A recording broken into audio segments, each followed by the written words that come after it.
Hello everyone. So before that, like the video and subscribe to the channel. Also, where are you from and what time are you watching? Now get comfortable and relax. The first time I saw him, I nearly dropped my protein shake there. I stood in the gym's harsh fluorescent lighting, my reflection mirroring me perfectly in the wall-to-wall mirrors, except when it didn't.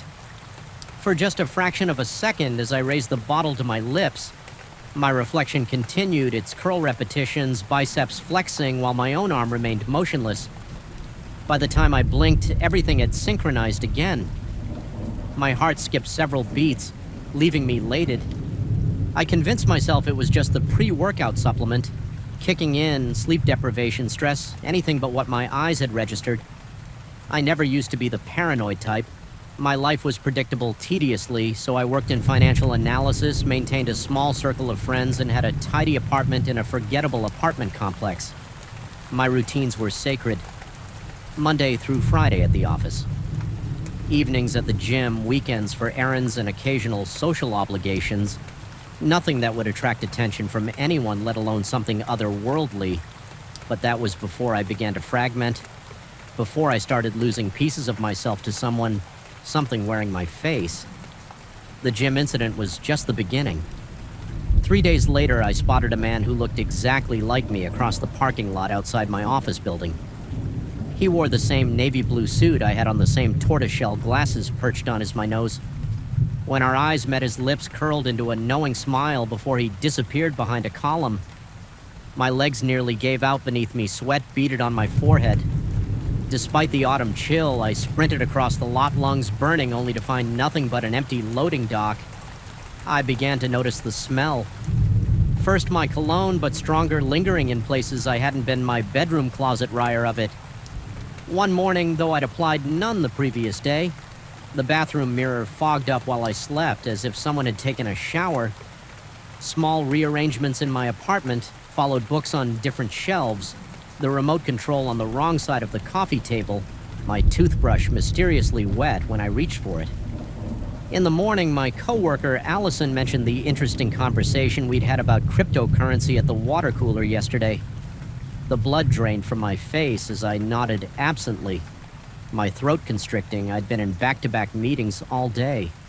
Never once stopping at the water cooler, she must have noticed my expression because she quickly changed the subject. But the damage was done. Someone wearing my face was walking through my workplace, having conversations. I had no memory of panic attacks. Became my new normal. My chest would constrict without warning. Breath coming in. Shallow gas, heart hammering against my ribcage like it wanted to escape. I'd find myself hunched over, fingers digging into my thighs, struggling to distinguish reality from nightmare. The worst episodes came at night. I'd wake drenched in sweat. Convinced someone was standing in the darkness of my bedroom watching me. With my own eyes, I installed cameras in my apartment, one in each room plus the front door. The first night brought nothing unusual. The second night at 2:17 a.m., the bedroom camera recorded me. Rising from bed, walking to the kitchen, and preparing a sandwich. I had no memory of making the footage, showed me eating it while scrolling through my phone, then washing the dish and returning to bed. Except I'd slept through the night, or thought I had. The doppelganger was becoming bolder. My boss complimented me on the presentation I had supposedly given at the department meeting. A presentation I hadn't prepared or delivered. My neighbor thanked me for helping him move his couch, an event that never happened in my timeline. My mother called to discuss dinner plans we'd apparently made for the following weekend. Photographs provided the most damning evidence. A college friend posted pictures from a bar crawl. I had declined to attend there. I was arm thrown around his shoulders, beer in hand, grinning widely. The timestamp confirmed it was from last Saturday night when I'd been alone in my apartment watching documentaries. In the background of the image, partially obscured by revelers, stood another figure with my face watching the camera with cold, calculated eyes. My reflection grew increasingly autonomous. While brushing my teeth, it would sometimes pause to study me, toothbrush hovering near its mouth while mine continued to scrub at the gym. It would perform different exercises entirely, drawing curious glances from other members who clearly saw the discrepancy but were too polite or too disturbed to mention it. Once, as I changed shirts in a department store fitting room, my reflection reached toward the mirror, separating us, fingertips pressing against the glass until I stumbled backward. Knocking over a display rack in my haste to escape sleep became impossible. Every noise in my apartment, the settling of the building, the hum of the refrigerator, the distant traffic transformed into footsteps, into breathing, into the soft, deliberate sounds of someone moving through my space. I developed a tic of constantly checking reflective surfaces, then avoiding them entirely, covering the bathroom mirror with a towel and angling my computer screen to prevent seeing my reflection. The exhaustion only made the paranoia worse, reality growing thin and permeable around me. I started documenting everything I kept. Meticulous notes of my daily activities, time-stamped and photographed. I recorded voice memos throughout the day, leaving breadcrumbs for myself. In case the other me started taking over more completely, I began wearing a fitness tracker that recorded my heart rate steps and sleep patterns, checking it obsessively for anomalies. Periods of activity during times I believed I was sedentary. The data confirmed my worst fears. According to the tracker, I had taken a 3-mile walk at midnight 3 days ago. I had no recollection of this. The intrusions accelerated. I received a bank statement showing purchases. I hadn't made a coffee shop across town, an online subscription to a service I'd never heard of, a significant withdrawal made in person at a branch I never visited. Email confirmations arrived for job interviews I hadn't applied for my dating app. Showed conversations with women I'd never messaged someone. Something was methodically inserting itself into every aspect of my existence. In desperation, I reached out to a former colleague who had left our firm to pursue psychiatric medicine. I carefully explained my situation, describing it as disturbing dreams and lost time rather than a supernatural duplicate. His furrowed brow told me he wasn't buying the sanitized version, but he referred me to a specialist. Anyway, I never made it to the appointment. When I arrived at the office building, the receptionist greeted me by name, checking her computer before informing me my session had been completed yesterday. According to her records, I had spent 50 minutes discussing my dissociative episodes with the doctor. The bathroom at work became my sanctuary, the one place I could hide and collect myself.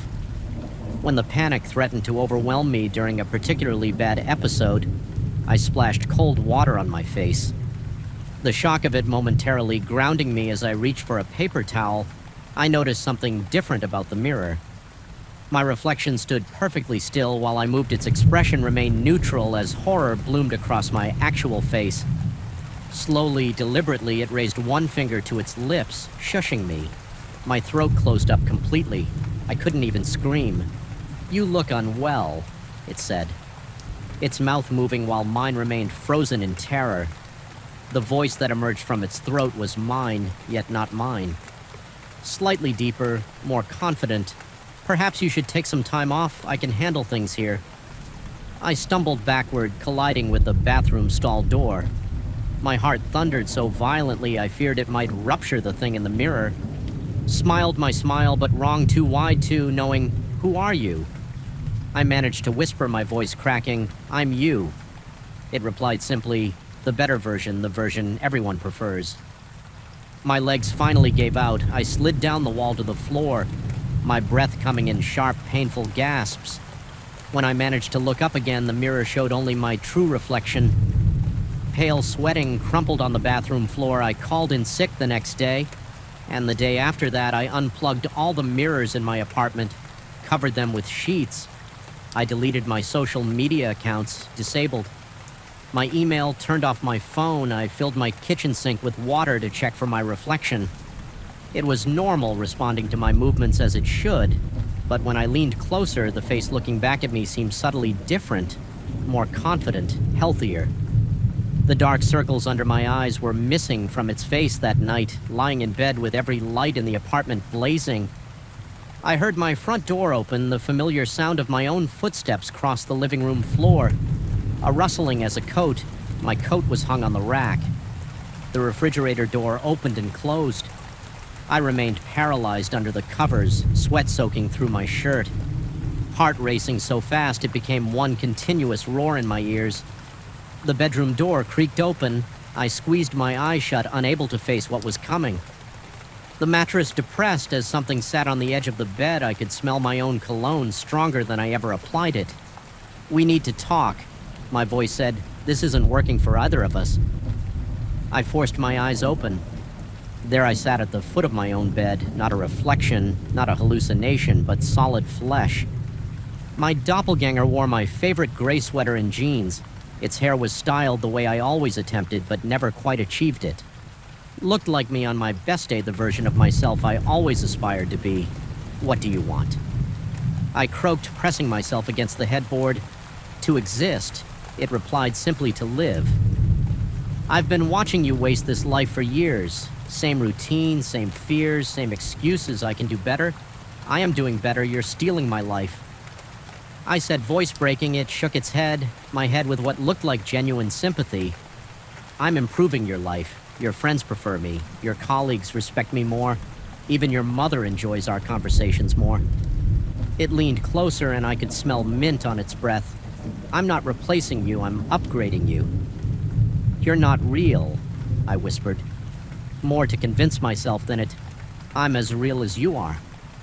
It extended a hand toward my face. I flinched away, but it merely brushed a tear from my cheek. Its touch was warm, solid. "We can share this life, take turns," or it smiled my smile again, but with confidence I had never possessed. "You could just rest. Let me handle things. Haven't you been tired for so long?" And I had been bone-deep exhausted, worn down by the daily grind, by expectations I couldn't meet, by the constant fear of failure. The offer was tempting to surrender to rest, to let someone more capable take over the burdens I struggled to carry. For a moment I considered it, then I noticed something strange about its eyes. Despite the perfect replication of my features, its pupils were different. Slightly elongated, almost rectangular, not human. The realization sent ice through my veins. "No," I said. My voice finding strength. "This is my life. Flawed, mundane, disappointing, but mine." Its expression hardened, the mask of sympathy falling away. "You won't have a choice much longer. I'm becoming more real every day. You're fading. Haven't you noticed? I had my interactions with others. Had become strained. People looking at me with confusion when I didn't recall conversations or plans. My keycard had stopped working at the office. My fingerprint no longer unlocked my phone consistently. The doppelganger stood straightening my sweater on its body. "I'll give you time to accept the inevitable, but not much time. You're already half gone." It left the bedroom, and moments later I heard the front door close. I remained frozen, listening to the silence of my apartment, feeling the boundaries of my existence growing thinner, less certain in the darkness of my bedroom. I held my hand up to the faint moonlight filtering through the blinds. For just a moment I could swear I saw through it, as if I were becoming transparent, as if I were the reflection and it was becoming solid. I don't know how much time I have left. I write this as evidence that I existed, that I was here first. If you meet someone with my face, my name, my life, know that he is not me. Even if he has become more me than I am now, I don't know what it is or where it came from. I don't know what happens to the original when the copy takes over completely. But I know I'm still here for now, and I will not go quietly. Story 2, the old Harrington building breathes. I know this sounds insane, but after 6 weeks working here, I'm certain of it. The century-old brick and timber structure inhales during the day, walls expanding imperceptibly, floorboards stretching, and exhales at night when everyone leaves. Everyone except me as the new night manager. I'm alone when the building sighs, when the shadows thicken in corners they shouldn't. When the whispers start 3 days ago, I would have sworn to you I was a rational man. Now I'm no longer certain what I am or what's happening to me. My name is Daniel Mercer. I took this job because I needed the money. Simple as that. The ad seemed almost too perfect. Night manager position at the historic Harrington building. Minimal responsibilities, decent pay, and most importantly, plenty of quiet hours to work on my novel. The interview with Mr. Whitmore, the property owner, lasted exactly 7 minutes. His pale eyes barely looked at my resume before he handed me the keys, mentioning something about high turnover, but assuring me it was nothing to worry about. I should have asked more questions. The Harrington was built in 1873. 5 stories of Victorian craftsmanship in downtown Boston, all ornate moldings and dark wood paneling. The first floor houses an antique shop and a coffee place that closes at 6 floors. 2 through 4 are rented as office spaces to various businesses. Law firms, accounting offices, a graphic design company. The 5th floor remains empty under renovation. According to Whitmore, my office sits in the basement, next to the boiler room where the building's ancient heating system clanks and groans like something dying. The oddities began subtly on my 3rd night. I noticed the temperature would drop suddenly in certain hallways, cold enough to see my breath hanging in the air only to return to normal. The moment I stepped away, I blamed the building's aging climate system. Then came the persistent feeling of being watched whenever I made my rounds. I'd spin around certain I would catch someone standing behind me only to face empty corridors. The security cameras showed nothing unusual, just me looking increasingly paranoid. My first real break with reality happened during my 2nd week. I was making notes on my manuscript when the pen jerked in my hand as if grabbed by invisible fingers. A cold sensation crawled up my arm like ice water replacing blood in my veins. My hand began moving of its own accord, scratching violent angular symbols across the page. I watched heart pounding painfully against my ribs as my own fingers created a language I'd never seen. Harsh lines and curved symbols that hurt my eyes to look at directly when it stopped. My hand was shaking so badly I dropped the pen. It clattered to the floor, rolling under the desk where I left it. I didn't write anything else that night. The next morning, I showed the page to a linguistics professor at the university nearby. The woman's face went blank as she studied the symbols. Her fingers tracing them without actually touching the paper, she asked where I'd found this text. Her voice unnervingly hollow. When I mentioned the Harrington building, she handed the paper back so quickly it tore. She informed me that the symbols resembled no known language, but shared elements with certain Presumerian pictographs associated with cult practices. She wouldn't elaborate further, but suggested I reconsider my employment situation. I crumpled the paper and threw it away on my walk back to my apartment. That should have been enough warning, but I convinced myself there must be a rational explanation. Maybe I'd fallen asleep at my desk and had a vivid dream, or perhaps someone was playing an elaborate prank. I couldn't afford to quit. Not with rent due and my savings nearly depleted. The memory lapses started during my 4th week. The first one lasted only minutes. I was checking the lock on the back entrance when my vision blurred and swam the corridor, elongating impossibly before me. My head filled with a low pulsing hum that seemed to vibrate my teeth. When my vision cleared, I was standing in front of the 5th floor elevator, my hand pressing against the wall where dark water stains formed concentric circles like ripples in a pond. 15 minutes had vanished completely. My fingertips were black with some substance that smelled of copper and earth. These episodes grew more frequent and longer in duration. I'd find myself in different parts of the building with no memory of how I got there. Sometimes holding objects I didn't recognize, a tarnished key, an old photograph of people with faces scratched out a child's worn leather shoe that I immediately locked in a storage closet and haven't opened since my skin crawled with the certainty that during these blackouts I wasn't alone in my body. The reactions from the daytime employees made things worse. Marissa from the legal office on the 3rd floor asked if I was feeling all right after finding me staring at a blank wall one morning, unresponsive to her questions. Apparently, I'd been standing there for at least 20 minutes the next day. She wouldn't meet my eyes, hurrying past with her hand clutching a small silver cross. The security guard Thomas cornered me in the parking lot.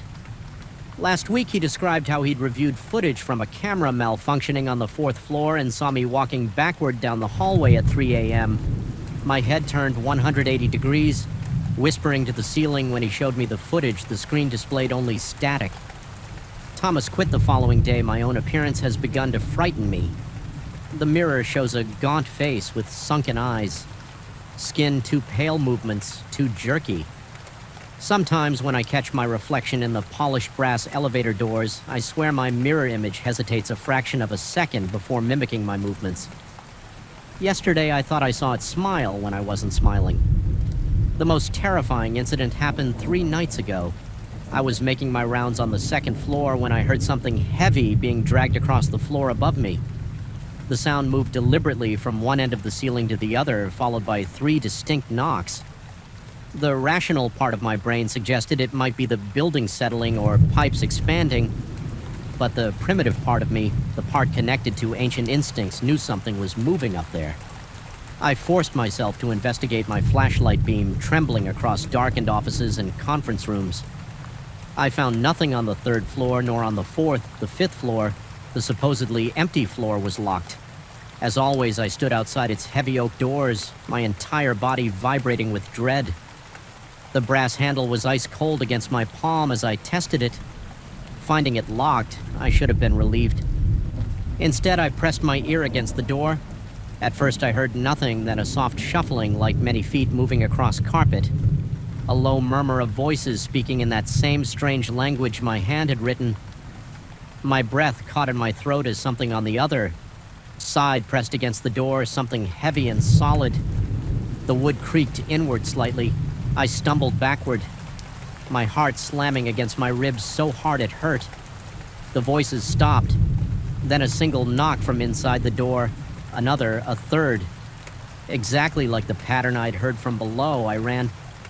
My feet pounded down the stairs, sweat pouring down my back. Despite the freezing air, I locked myself in my basement office, pushed my desk against the door, and huddled in the corner until morning. When daylight came, I convinced myself I'd experienced some sort of waking nightmare sleep deprivation and stressed nothing more. But that night, I discovered something that shattered my ability to rationalize while searching old building records for information about previous night managers. I found a hidden compartment in my desk drawer. Inside was a leather journal, its pages yellow with age. The handwriting inside matched mine exactly, not similar, identical, down to how I crossed my T's and the slight upward curve of my Y's. The journal detailed the same experiences I'd been having, the same phenomena, the same growing terror. It was dated 1922. The entries described how the writer, a man named Daniel Mercer, had discovered that the Harrington building had been constructed over the foundation of something much older. Something that had been a temple or meeting place for people who worshipped entities that existed in the spaces between walls. In the shadows between moments, the final entry described how Mercer planned to seal the 5th floor permanently and escape the building's influence. The handwriting deteriorated toward the end, devolving into those same angular symbols. My hand had produced the final page contained only one sentence in English. It wears us like gloves. I haven't slept in 36 hours. My hands shake constantly now, twice today. I've caught myself writing those symbols again without realizing it. The building seems to pulse around me, the walls breathing faster, more hungrily. The whispers are constant now. Even when I press my hands over my ears, they're coming from inside my head. I'm writing this account as a warning. I've decided to leave tonight, to walk out and never return. I've placed my resignation letter on Whitmore's desk along with the keys and security codes. I won't even go back to my office to collect my things, whatever exists in this building. Whatever has existed here since before the building itself wants something from me, from us, from all the Daniel Mercers who have worked here. But as I finish writing this, sitting in the coffee shop on the 1st floor, I feel a familiar coldness creeping up my arms. My vision is beginning to blur. I recognize the signs. Now an episode is coming, one of those lost periods of time I need to get out now before I find myself at my desk in the basement office. The doors are locked from the inside. My resignation letter sits in front of me, torn to pieces on the wall. Written in what looks like ash are symbols I now understand perfectly. They tell me that I have always been here, that we have always been here, that there is no Daniel Mercer, except the one that exists to serve as vessel. The building exhales around me as night falls. I hear footsteps on the ceiling above. They're coming down from the 5th floor. The whispers tell me it's time to open the door. My hands move toward the keys without my permission. Part of me screams to resist, but another part, a growing part, welcomes what's coming after. I've been hosting this entity for longer than I realized, perhaps not just in this lifetime, but in others. The footsteps have reached the basement stairs. Something scrapes against the door. 3 knocks in that familiar pattern. My hand reaches for the lock. Maybe I'll become something new. Maybe I always was. The door is opening now. Story 3, the air changed. First one moment, I was hiking the familiar Oakwood Trail the next. I was breathing something that felt thicker, as if each lungful carried a subtle weight. I couldn't quite identify that was my first clue, though. I wasn't aware enough to recognize it yet. The trail looked identical. Same dirt path winding through towering pines, same rocky outcroppings dotting the landscape. But that sky, that impossible wrong sky, glowed with a sickly amber hue that shouldn't exist in nature, like jaundice skin stretched across the horizon. I checked my watch, 2:17 p.m., yet the light filtering through the canopy above suggested the cusp of evening or perhaps dawn, a transitional illumination that belonged to neither day nor night. I've hiked this trail dozens of times. 23 to be exact. I'm methodical that way.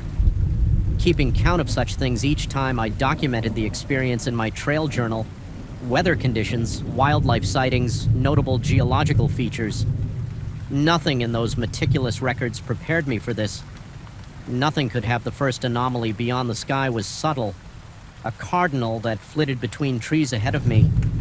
I noticed its movement was unusual. The bird appeared on one branch, then instantly on another 10 feet away without crossing the space between my eyes. Struggled to track it as if it existed in frames rather than continuous motion. I blamed eye fatigue dehydration. Perhaps I stopped to drink from my water bottle, the familiar ritual momentarily grounding me in. Normally, the water tasted metallic, almost bloody. I spat it out, watching as it seeped into the dirt with unusual slowness. I should have turned back. Then every instinct screamed for retreat, but curiosity, that damned human flaw, pushed me forward. Just a little further, I told myself, just to see what's around the next bend. The temperature dropped several degrees in an instant. No gradual cooling, but an abrupt shift, as if I'd stepped into a walk-in freezer. My breath fogged before me in ghostly plumes that lingered too long in the air, twisting into shapes that almost resembled letters. Before dissipating, the silence hit me next, the absolute absence of sound. No bird song, no rustling leaves, no distant highway noise that normally penetrated even this remote stretch of woodland. The silence had weight presence. It pressed against my eardrums until I could hear only my own heartbeat, unnaturally loud and increasingly rapid. I called out, my voice emerging weak and thin. "Hello, is anyone there?" The words died inches from my lips, as if the air itself swallowed them. That's when I first heard it, my name whispered from somewhere behind me. Not English. Not any language I recognized yet. I understood it perfectly. I spun around, finding nothing but empty trails stretching behind me. The whisper came again, this time from my left, then my right. Then seemingly from inside my own head, multiple voices overlapping, speaking in that impossible language that I somehow comprehended. Without knowing a single word of it, they were calling me deeper into the woods. They were warning me to flee. They were welcoming me home. All these contradictory messages simultaneously, each as clear as the next. My temples throbbed with the beginnings of a migraine. My vision blurring at the edges, I stumbled forward, determined to reach the familiar lookout point half a mile ahead. Once there, I reasoned I'd be able to see the town below, reorient myself. Find my way back to normality, the path began to twist in ways I didn't remember, making sharp turns where I recalled gentle curves. Each time I rounded a bend, expecting the lookout clearing, I found only more forest, deeper and darker than before. The trees. Dear God, the trees. I'll never forget the moment I realized they were watching me. It started with a strange creaking sound, like old wood bending under stress. I glanced up to see a massive oak slowly rotating on its axis, its trunk contorting impossibly without disturbing its roots. Its knots and whorls rearranged themselves into something unmistakably face-like. Hollow depressions forming eye sockets that tracked my movement. Another tree did the same, then another, until the entire forest seemed alive with these wooden sentinels, their limbs straining toward me. their improvised faces expressing emotions I wouldn't interpret my rational mind. Grasp for explanations, hallucination, undiagnosed medical condition, contaminated water from my bottle. None satisfied, the evidence of my senses was too consistent, too persistent to dismiss. My hands trembled as I checked my phone. No service, of course, but also no battery, though it had been fully charged when I started this hike. My watch had stopped at 2:17, its second hand twitching back and forth over the same spot as if trapped in amber. I tried running. The exertion felt wrong, like moving through honey, each step requiring extraordinary effort.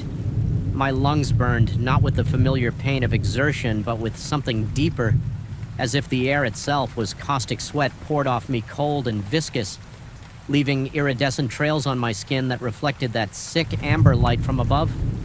It was during this desperate sprint that I first saw my pursuer, just a glimpse at first, a tall, spindly figure at the periphery of my vision. Each time I turned to look directly at it, it vanished only to reappear at another impossible angle above me in the branches around a corner. I hadn't yet reached reflected in a puddle where nothing stood to cast such a reflection. I couldn't make out details, just an impression of wrongness. Limbs too long and jointed in places. Limbs shouldn't joint a head that seemed to consist mostly of vertical opening, like a mouth frozen mid-scream. I fell, my ankle twisted on an exposed root, or did the root raise itself to trip me on hands and knees? I raised my head to find the entity standing directly before me. No longer hiding in peripheral vision, its form made no anatomical sense, segments of it existing in contradictory perspective, simultaneously as if assembled from multiple camera angles of the same impossible being. It had no eyes that I could discern yet. I felt seen not just externally, but internally, as if it was examining not just my body, but the very architecture of my consciousness. My mouth dried instantly. My heart hammered so violently I feared it might tear itself from my chest. A high-pitched keening filled my ears, which I realized with horror was coming from my own throat. I scrambled backward, fingernails breaking as they clawed at the dirt and stone. The thing spoke my name again in that language. I shouldn't understand it. Told me I had crossed a threshold few humans ever find, and fewer still recognize when they do it. Told me reality is not a solid thing, but a consensus, a shared agreement, and that I had wandered into a place where different rules applied, where different beings had formed their own consensus about how existence should operate. It told me I was a visitor, but could become a permanent resident. If I accepted certain changes to my fundamental nature, I managed to ask through lips numb with terror, what would happen if I refused? The entity made a sound like stone grinding against stone laughter. I realized with a fresh wave of revulsion, the forest itself seemed to laugh with it. Trees swaying in a wind, I couldn't feel their wooden faces contorting in mirth. The ground beneath me softened, began to part, like lips preparing to swallow me whole in desperation. I lunged past the entity, finding my feet again and sprinting deeper into the forest, away from the trail, away from any hope of finding my way back, driven purely by animal terror. Time lost, meaning I might have run for minutes or hours. The amber light never faded, maintaining that eternal dusk-dawn quality. Occasionally, I'd spot landmarks I recognized from earlier, the same distinctive rock formation, the same fallen log suggesting I was moving in circles. Despite my best efforts to maintain a straight course, the whispering voices grew more numerous, more insistent. The trees continued their impossible contortions to watch my progress, and always my pursuer would appear and disappear at random intervals. Sometimes ahead of me, sometimes behind, sometimes impossible distances away, yet completely distinct. Sometimes so close I could feel a coldness radiating from it. My strength began to fail. My legs burned, my lungs heaved. My vision tunneled. I collapsed against a tree trunk, immediately regretting it. When I felt the wood shift against my back, molding itself around me in a grotesque embrace, I pushed away, stumbling into a small clearing I hadn't noticed before. In the center stood a simple wooden door frame, just the frame. No door, no surrounding structure, standing erect as if built there. Though it clearly wasn't attached to anything through it, I could see the normal trail, the normal sky, the normal forest. I had started in Salvation just steps away. I approached cautiously. Suspecting a trap, the entity appeared beside the doorframe. Its impossible geometry somehow even more pronounced now, as if it was struggling to maintain any semblance of three-dimensional form. It explained in that language I impossibly understood that thresholds work both ways. I had crossed unwittingly, I could cross back intentionally, but having seen what lies beyond the consensus reality, I would never be able to unsee it. The threshold would always be visible to me now, and others like it scattered throughout the world.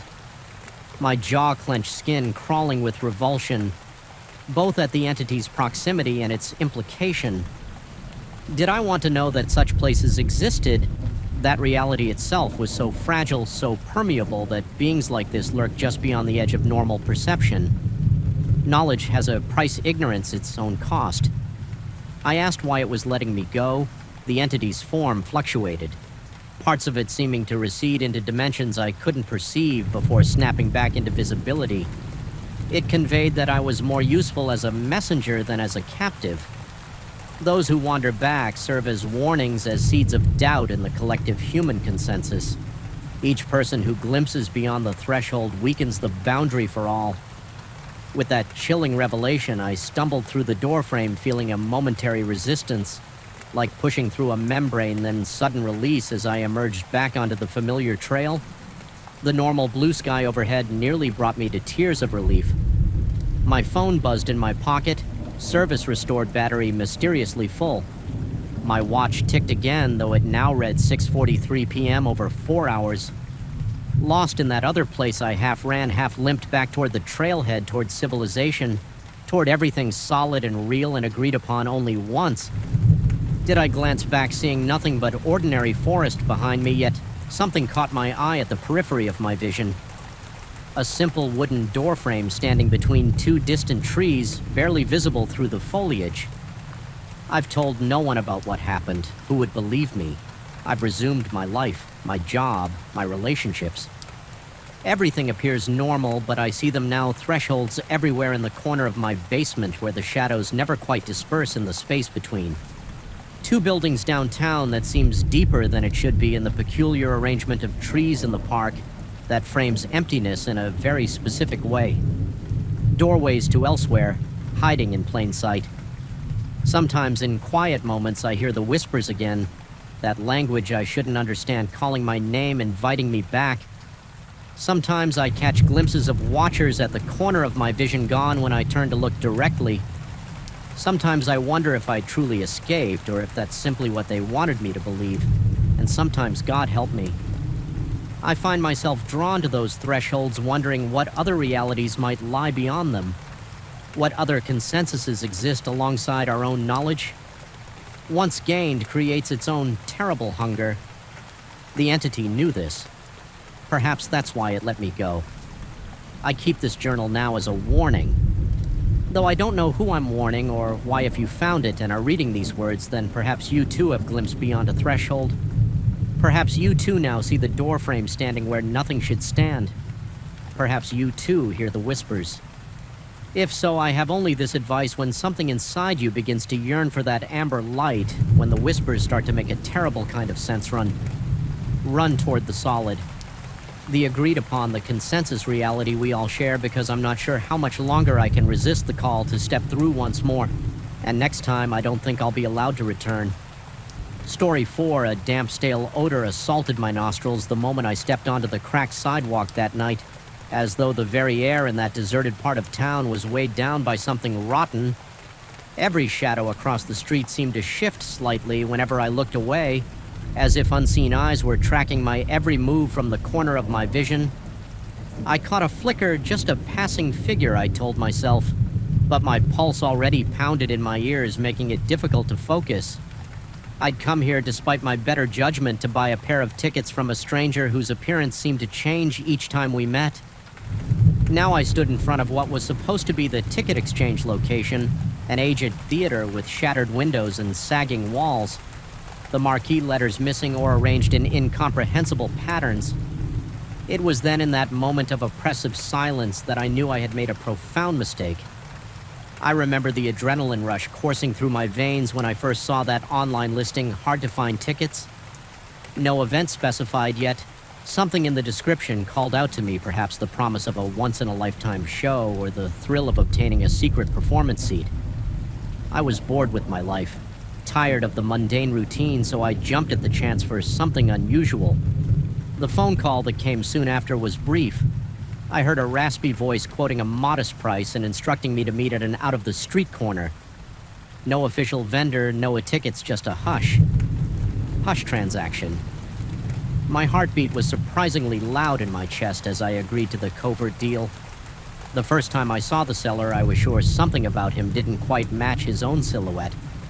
He wore a wide-brimmed hat that threw a long shadow over his features at one angle. I could have sworn he was clean-shaven a face with a sharp chin and gaunt cheeks. When I blinked, the face seemed rounder with a slight mustache. I tried to chalk it up to poor lighting or my own nerves making my perception fuzzy. Still, a chill crept up my spine when he handed me 2 small, tattered tickets.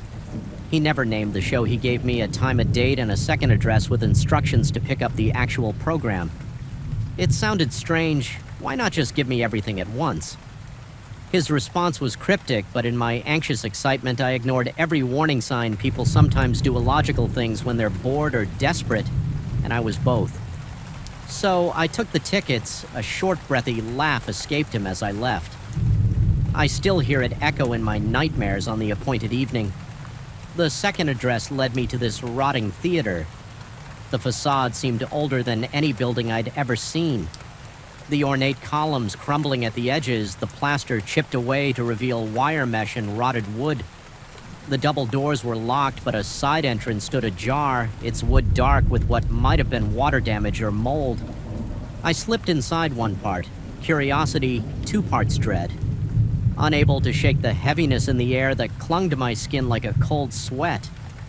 I expected dust and webs, which were indeed plentiful, but the place was otherwise eerily intact. Faded posters lined the hallway, each one promoting shows from decades ago featuring names I didn't recognize and dates stretching back to the 70s. My eyes scanned the dim corridor, reading fragments of old play titles. My heart was racing, and I could taste metallic anxiety on my tongue as if my entire body was bracing for something. My phone's flashlight flickered, reflecting off the shattered frames. Then for a split second, I caught a glimpse of a silhouette in the reflection. Someone behind me. I whipped around and found no one there. My breath stuck in my throat. I recalled the instructions. Go to the stage, present your tickets. That's what the stranger had said, though I wasn't sure to whom I was supposed to present them. The concession stands were roped off with dusty velvet cords. The seats beyond the main entrance arch remained hidden in the dark. My footsteps echoed ominously on the old tile floor as I made my way toward the main auditorium. The door creaked loudly, sending a jolt of terror through my chest as I stepped inside. What I found behind those doors made my stomach clench. The stage lights were on, casting a wavering glow on a group of translucent performers, a surreal ensemble wearing old-fashioned costumes. They moved slowly as if stuck in a loop of gestures and steps. It took several seconds for my mind to register that what I was seeing was real, yet impossible. They were only partially there, their outlines flickering like poor reception on an ancient television. The seats in front of them were filled with what looked like silhouettes, undefined dark forms that gave the unsettling impression of an enthralled audience. None of them reacted to my entrance. Each figure faced the stage backs, turned to me as if ignoring the intrusion of the living. My heart hammered so hard in my chest I thought it would bruise my ribs from the inside. A clammy sweat coated my palms. I tried to call for help, but my voice came out a croak of breath that barely left my throat. Breathing heavily, I found a side aisle and moved away from the stage, hoping there might be some exit that didn't require me to get closer to those shadowy figures. Just as I was about to try a side door, I felt a presence behind me, a soft whispery sound that might have been a voice. I spun around, nearly dropping my phone, and found nothing. The lights on stage flickered and the cast of phantoms repeated their dance, stepping in the exact same pattern as before. I clutched my phone more for comfort than illumination at that point and tried to call someone. The screen displayed a strong signal, yet all I got was static. My heart lurched as I saw the date on my text messages. 1978, every attempt to send a message simply returned a bizarre error code. The timestamp locked in an era decades gone. I stared at the phone in disbelief, my breathing ragged and my skin breaking out in a frigid sweat. My hands started trembling, the device slipping in my grip, and I realized with growing terror that I was alone with something I couldn't understand. Attempting to ground myself, I repeated in my head that none of this could be real. Perhaps the building's interior was rigged with elaborate holograms, a bizarre art installation designed to unnerve unsuspecting trespassers that had to be it right. But then I heard soft footsteps. Someone was walking across the stage, blending in and out of the flickering performers as if caught between their world and mine. I thought it might be the stranger who sold me the tickets, but every time the figure turned, its form seemed to shift. Face elongating, then contracting, my stomach flipped, and the sensation of pins and needles crept along my neck. I tore my gaze away from the stage and spotted a door labeled Exit. In faint chipped letters with a desperate burst of adrenaline, I bolted every step, echoed unnaturally as though the hallway itself was stretching. My lungs burned, and I could hear my breath rasping in my ears. I stumbled into the exit door, pushing it with all my might. It gave way, and a rush of damp night air hit my face. Relief fluttered in my chest until I realized I was standing on stage facing the flickering orchestra of translucent performers. Somehow the door had led me back to the exact same point I was trying to escape. The stage beneath my feet was oddly solid, though a thick layer of dust covered the wooden planks. I could sense the presence of an audience behind me, silent and waiting. Fear clawed at my mind, and I dared not turn around. Instead, I stepped carefully off the stage and back into the aisles, each seat still filled with a shadow-like form. No matter which door I chose, no matter which hallway I wandered, I always emerged again behind the curtains or beside the stage. Confronted with the eternal performance looping under that sickly glow, it became difficult to tell how much time was passing. My own breathing seemed off rhythm, and my heart pounded relentlessly as if preparing to burst. I tried to calm myself by reviewing each step I'd taken in my head, but the corridors felt mismatched, the architecture illogical. My phone's clock was useless. Stuck in 1978, the battery meter never seemed to drop, and all attempts at calling for help continued to produce only that oppressive static. At one point, I remember reaching out to one of the shadowy audience members, hoping against hope that they were just people in costume. My hand moved through it like a dark fog, a coldness, sweeping across my fingers that made my entire body shudder. I let out a strangled gasp. My chest felt tight, and for a moment I thought I might black out. Fighting the urge to faint, I stumbled backward, nearly collapsing onto a row of threadbare seats with each failed escape attempt. My paranoia soared. I started hearing scrapes along the walls, or faint voices calling my name in rasping tones. My mouth was dry, my tongue thick. It was as if my body had turned on survival mode, flooding itself with adrenaline, leaving me shaky and disoriented in the swirling haze of fear. I started questioning my own eyes. I would see glimpses of a man in the corner, sometimes in a top hat, sometimes in ragged, casual clothes. Each time I tried to approach him, he vanished like a mirage. Eventually, my chest tight and my muscles weak. I sat on a dusty seat in the last row. The flickering performance continued. The actors' faces blank and unreadable. Their movements had a tragic grace, a repetition that felt both mesmerizing and sickening. I found myself staring at them. Lost in the loop of their silent gestures, my mind drifted to the phone in my pocket, and I pulled it out again.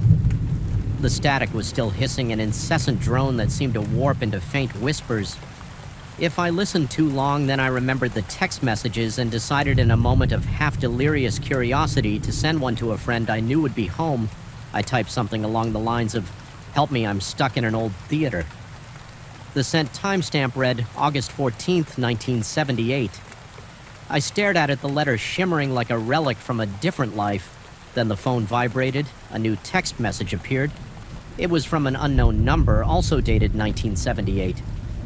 The content nearly illegible jumbled letters with random punctuation. I felt a surge of dread so powerful I nearly dropped the phone. The sense of being completely unmed from reality grew stronger. My stomach churned. I couldn't stay put. Every second in that seat felt like hours. I stood and moved deeper into the theater's backstage area, deciding to explore every inch until I found a real exit. The backstage corridor was lined with moth-eaten costumes on racks.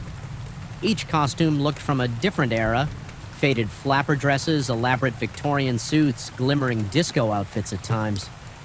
I felt the garments sway on their hangers when I passed, as though invisible hands were nudging them. My breath caught in my throat, and I gripped the phone like a talisman against whatever forces clung to this cursed place past the wardrobe. I found a door leading to what might have been an office. The door doorknob was cold, but it turned with relative ease, revealing a cluttered room with an overturned desk, battered filing cabinets, and reams of old newspapers stacked haphazardly. My hands trembled as I lifted a yellowed newspaper from the top of a pile. The headline was from 1978, describing a theater closure after an incident that authorities refused to detail. There was no mention of casualties, only that the building was condemned. My vision blurred for a moment, fear tangling with confusion. Every rational thought told me this was all a bizarre trick, yet the creeping dread in my gut insisted otherwise. Though the flickering overhead bulb threatened to go out, I saw a small window behind the desk.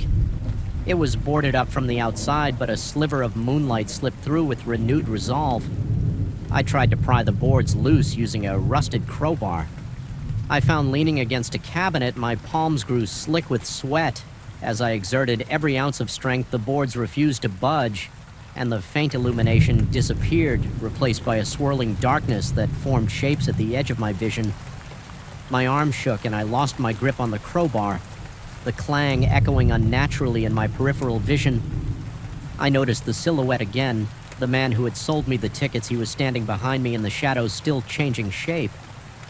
I heard a faint voice, a soft mocking laughter that made my skin prickle. A surge of primal terror spurred me into running. Battered though I was, I burst from the office into another series of corridors. Every so often, a flicker of that same stranger's face appeared in the far corner, a reminder of his shifting form. My breathing was ragged, my chest pounding painfully. I stopped trying doors. They all led to the stage. I could hear the phantom applause before I even reached the handle. At last, my eyes fell upon a cracked window in what appeared to be an old lounge area. It was large enough for me to climb through if I could break it. Grabbing a nearby chair, I swung with all the energy I had left and the glass shattered. A biting wind rushed in, carrying the smell of damp midnight air. Without hesitation, I scrambled through the opening, ignoring the shards that cut my hands and tore at my clothes. My lungs seized with relief when my feet hit asphalt. I bolted away from the theater, not stopping until I reached the main road. The building receded behind me like a looming specter. Its broken windows glaring in the moonlight. I collapsed onto the curb, panting, my heart beating a wild rhythm. My phone beeped again, startling me, but this time the static was gone. The screen showed the correct date. My messages were normal, as though I'd just stepped out for a moment. I was left with no sense of resolution, only a lingering sense of being touched by something that defied comprehension. Sleep eluded me for nights afterward. My mind replaying the endless performance, the translucent dancers, and the shifting face of the ticket seller. Even now, I can't decide whether I escaped that cursed place in truth or if part of me remains trapped within its labyrinthine halls.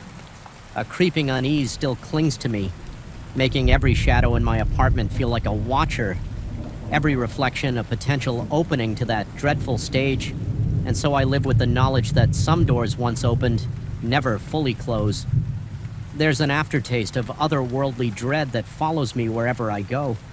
The memory of that theater haunts the corners of my dreams, filling me with the inescapable certainty that no matter how many times I tell myself I'm free, I can still sense the hush of an endless crowd, the flicker of phantom lights, and the silent repetition of a performance that never truly ends.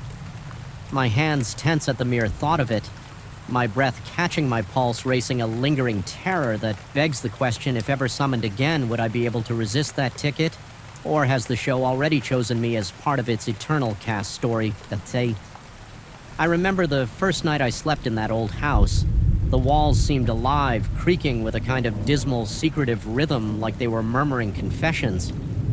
I wasn't meant to hear. The wind rattled the loose window frames, and I found myself jolting awake repeatedly, heart pounding, drenched in sweat. From the moment I set foot inside, I sensed something was off about the place, something that clung to the corners and hid in the rafters. Back then, I couldn't articulate why it felt so suffocating now. I'm certain it was the first whisper of the nightmare awaiting me in the attic, a silent invitation that would unravel everything I thought I knew about reality. I had bought the property for a good price, deciding to remodel and fix it up for my own use. It was supposed to be my safe haven. I didn't anticipate that I'd discover any hidden chambers, let alone a portal to alternate versions of my life. But that's exactly what happened when I pried open the attic door. For the first time, I had no clue it concealed an impossible entryway to shifting realities. Even recalling those first moments in the attic sets, my nerves on edge, my pulse speeds up and my hands go cold. Just thinking about it, the attic itself was cramped with slanted ceilings that forced me to stoop. Rusty nails jutted out of the beams and the single light bulb flickered overhead, casting elongated shadows that seemed to twist whenever I wasn't looking. The smell was thick and stagnant, reminding me of old paper left in a damp basement.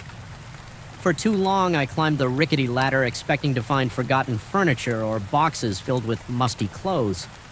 Instead, I found a circular trapdoor in the far corner, almost hidden behind stacks of splintered wood planks. It looked out of place, too new and polished to belong to that decrepit space. My pulse quickened as a tiny voice in my head said, I shouldn't open it yet. Curiosity gnawed at me until I lifted the handle and descended into the darkness below. I found myself in what appeared to be the house's second-floor hallway, but something was off. The hallway rug was a different color, a deep burgundy with gold thread. Rather than the threadbare brown one I had downstairs, I told myself I must have stumbled into an unused section of the house, maybe an extension or a sealed wing. But my rationalizations didn't hold up when I noticed that the paint on the walls looked fresh. My entire body tensed. My breathing became shallow and a slick layer of sweat formed on the back of my neck. I tried to calm my heartbeat by counting backward from 10, but I only made it to 7 before I spun around to retrace my steps, only to find that the ladder I had just climbed was gone. A surge of panic turned my legs wobbly. My throat felt parched. I could hear my own breathing echo, every breath sounding too loud in the suffocating stillness. Then I saw something even more jarring, family photographs on the wall. My face stared back at me from the frames flanked by people I had never laid eyes on. My chest constricted. I couldn't recall these strangers yet. There I was, beaming in each picture, apparently living a life that wasn't mine. Terrified, I staggered through that unfamiliar hallway, nearly stumbling over a pair of shoes left by a door. The old wood creaked beneath me, and each footstep sounded magnified, like the house wanted to broadcast my presence to something lurking. At last, I found a staircase, dashed down, and burst into what should have been my living room, except the furniture was rearranged. My couch, once against the window, stood in the center of the room. The wallpaper was a pattern I'd never seen before. The strong odor of bleach hung in the air. I felt dazed and icy pressure weighing on my chest. My thoughts raced in circles. I was in my house, and yet I wasn't with trembling hands.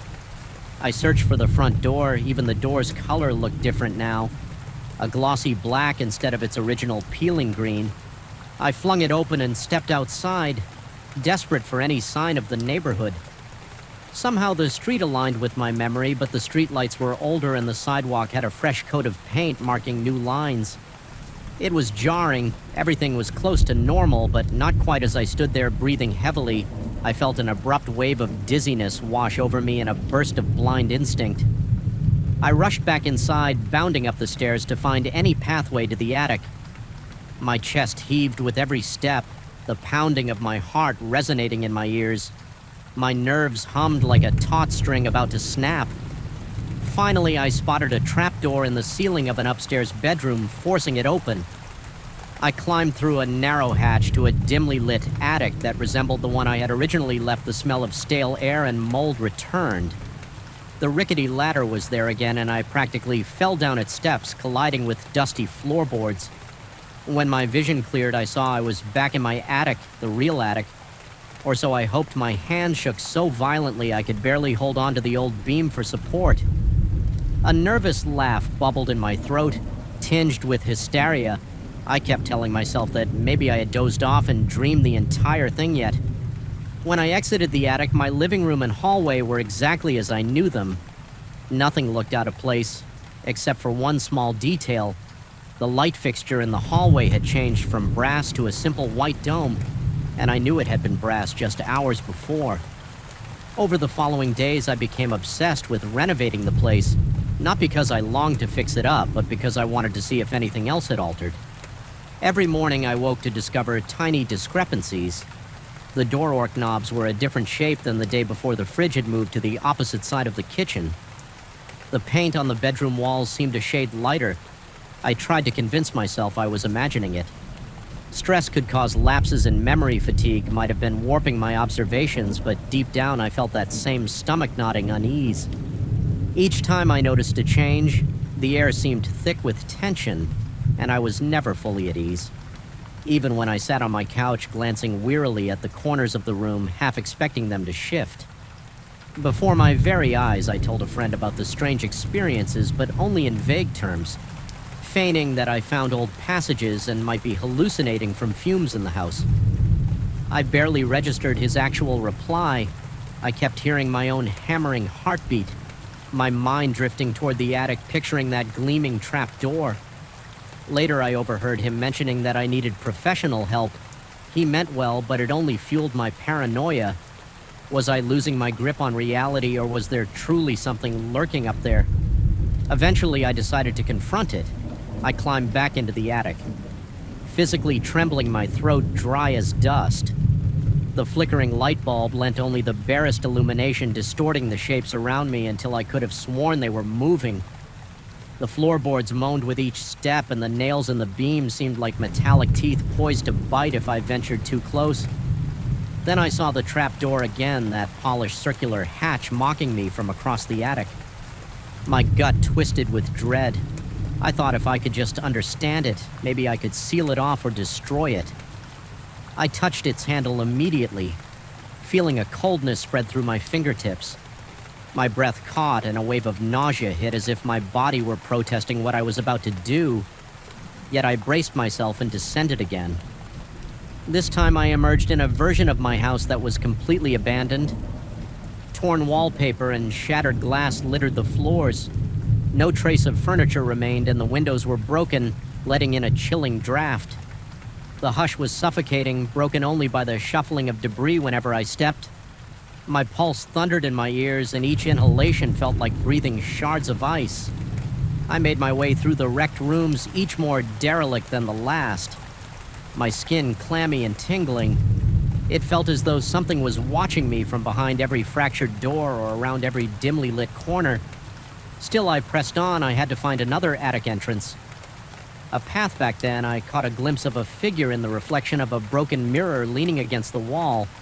It wore my face, but the eyes were hollow, as if their light had been extinguished. I spun around, chest constricting in terror, only to find nothing behind me. Yet the reflection remained in my peripheral vision, a fleeting suggestion of an impossibility. My breathing grew ragged, and the floor felt unsteady beneath me, as though the house itself was coming alive to reject my presence. Desperate, I searched every corner until at last I discovered a hatch in what used to be the foyer ceiling. The ladder leading up there was snapped, so I had to stack broken chairs to reach it. My hands trembled as I gripped the edges, and I nearly slipped twice. Each time adrenaline surged through me, my body shaking uncontrollably with a frenzied scramble. I pulled myself through the narrow opening. The attic was dark, colder than ice, and silent. The suffocating sensation only intensified as if some invisible force was pressing against my chest.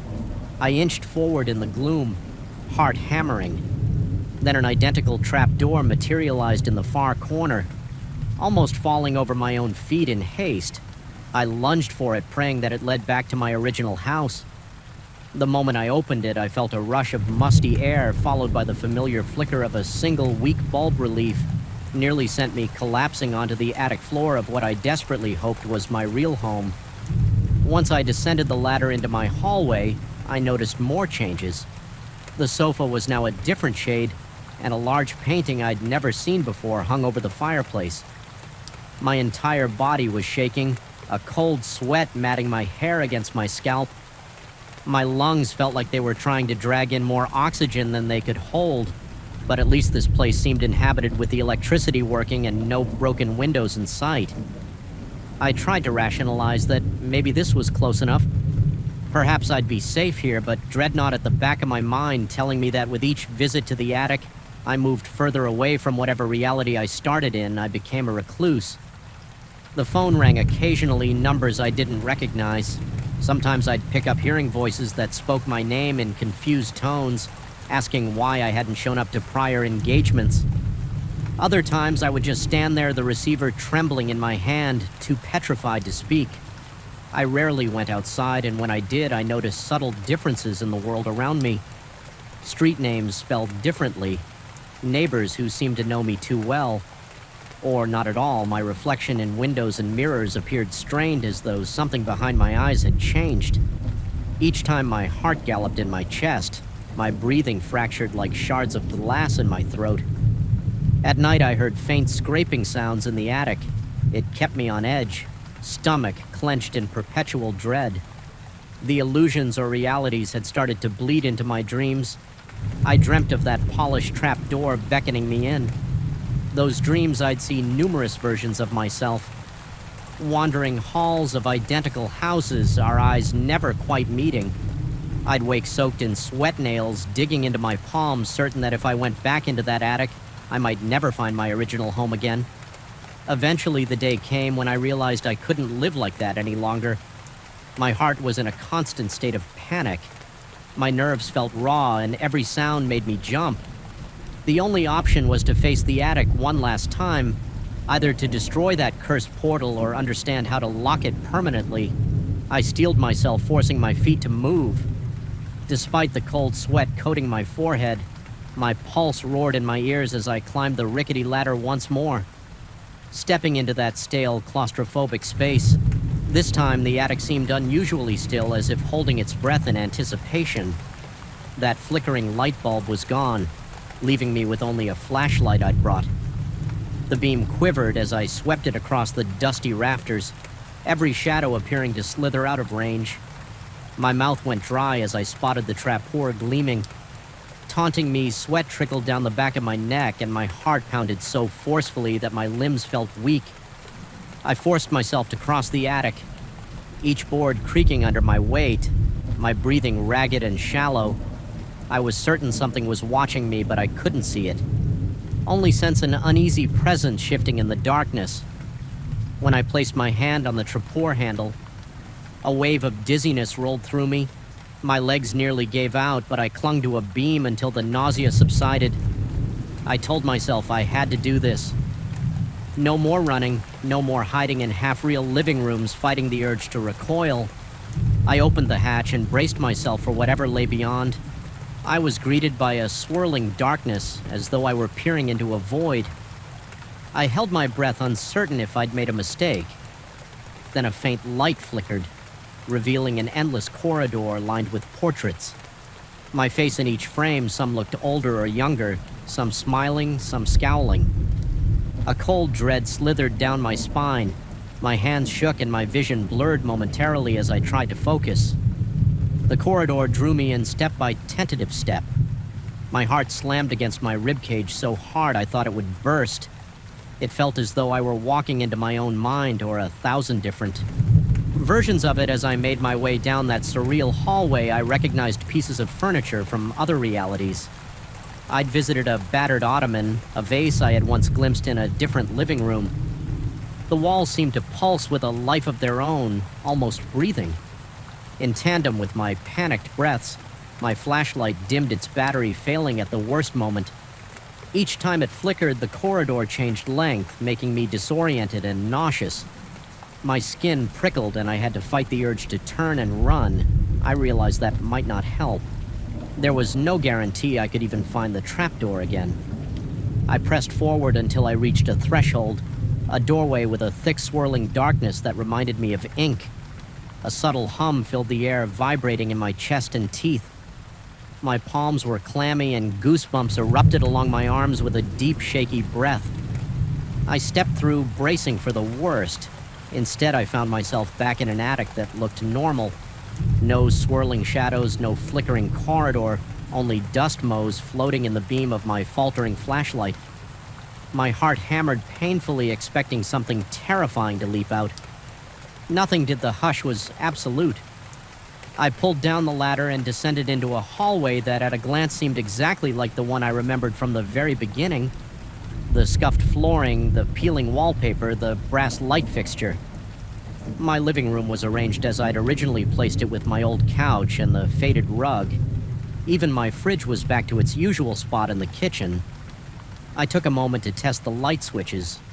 Open cabinets, glance at photos on the wall, pictures of me alone or with friends. I actually recognized my chest felt tight with hope, but also with an apprehension that any second something might shift again. A wave of exhaustion washed over me. My legs trembled and my breath wavered between relief and panic. Had I finally returned, or was this yet another dimension? With differences I hadn't noticed yet, the tension in my body felt coiled and ready to snap. My eyesight seemed to blur at the edges. I went to a mirror, half dreading what I might see. My reflection stared back, matching my every exhausted move, eyes bloodshot but undeniably my own. That was weeks ago. Since then, I've boarded up the attic door with planks and nailed them in place, layering them with heavy insulation and sealing every gap. Some nights I still hear faint scratching up there, like fingernails running across wood, or maybe just my imagination fueling leftover paranoia. My pulse still speeds up whenever I recall the swirl of shadows or the echo of footsteps in abandoned hallways.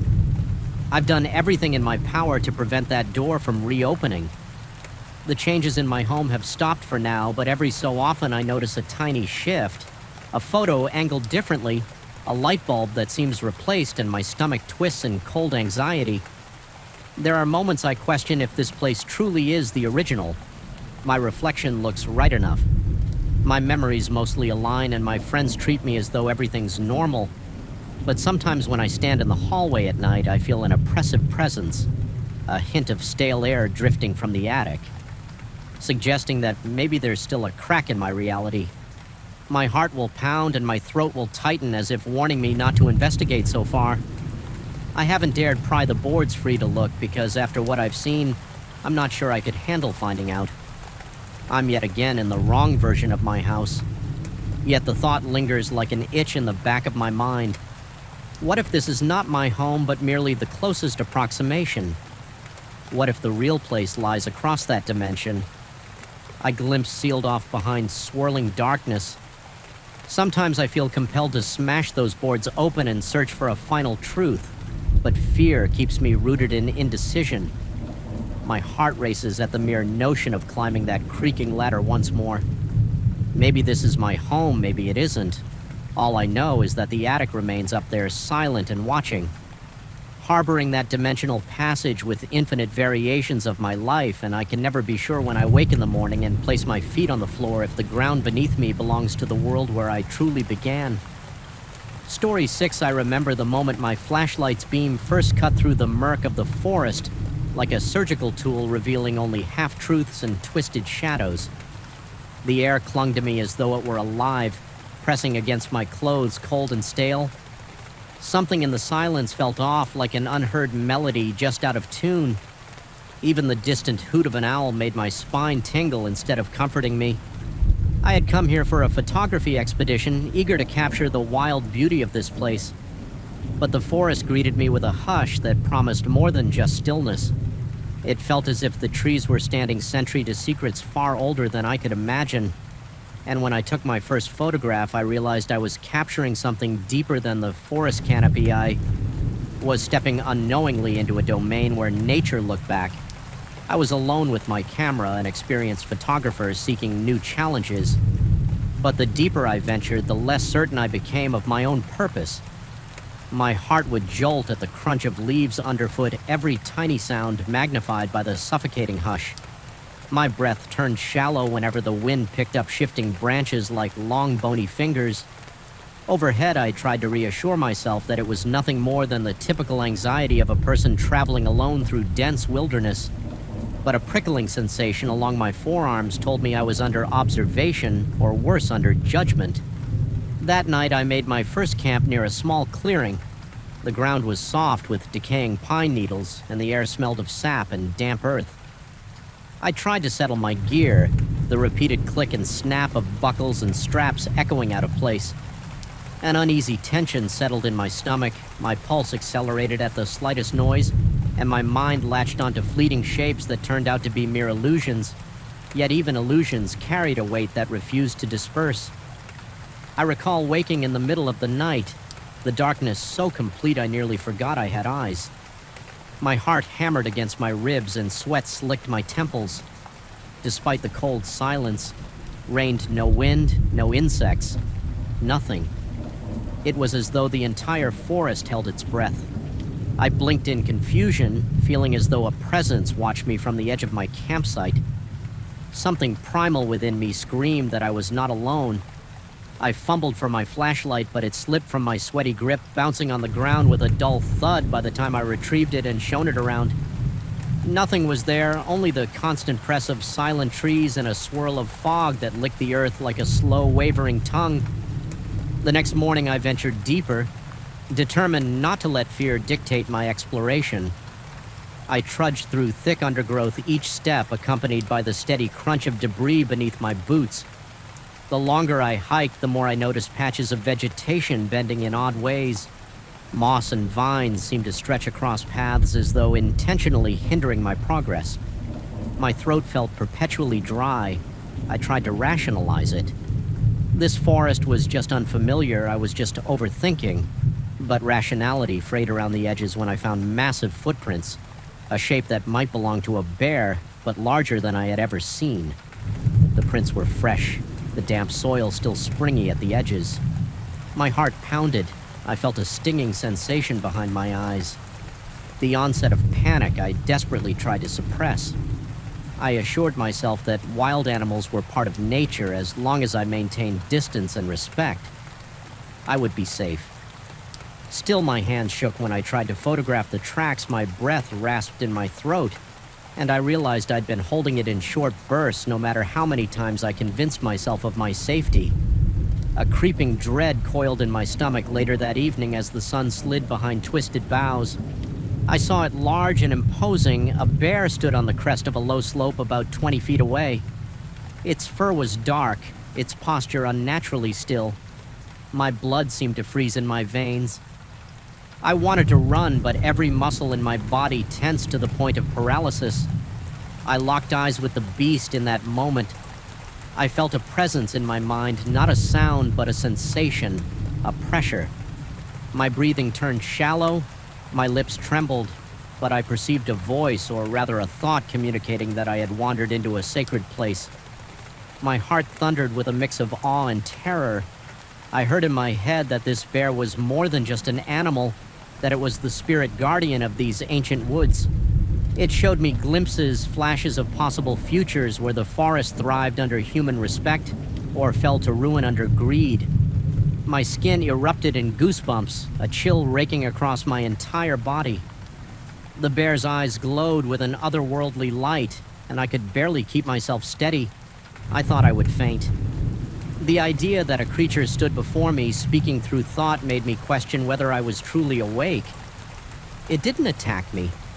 It simply observed. Those next few moments felt like hours. My chest burned from labored breathing, and I could taste adrenaline on my tongue, metallic and bitter.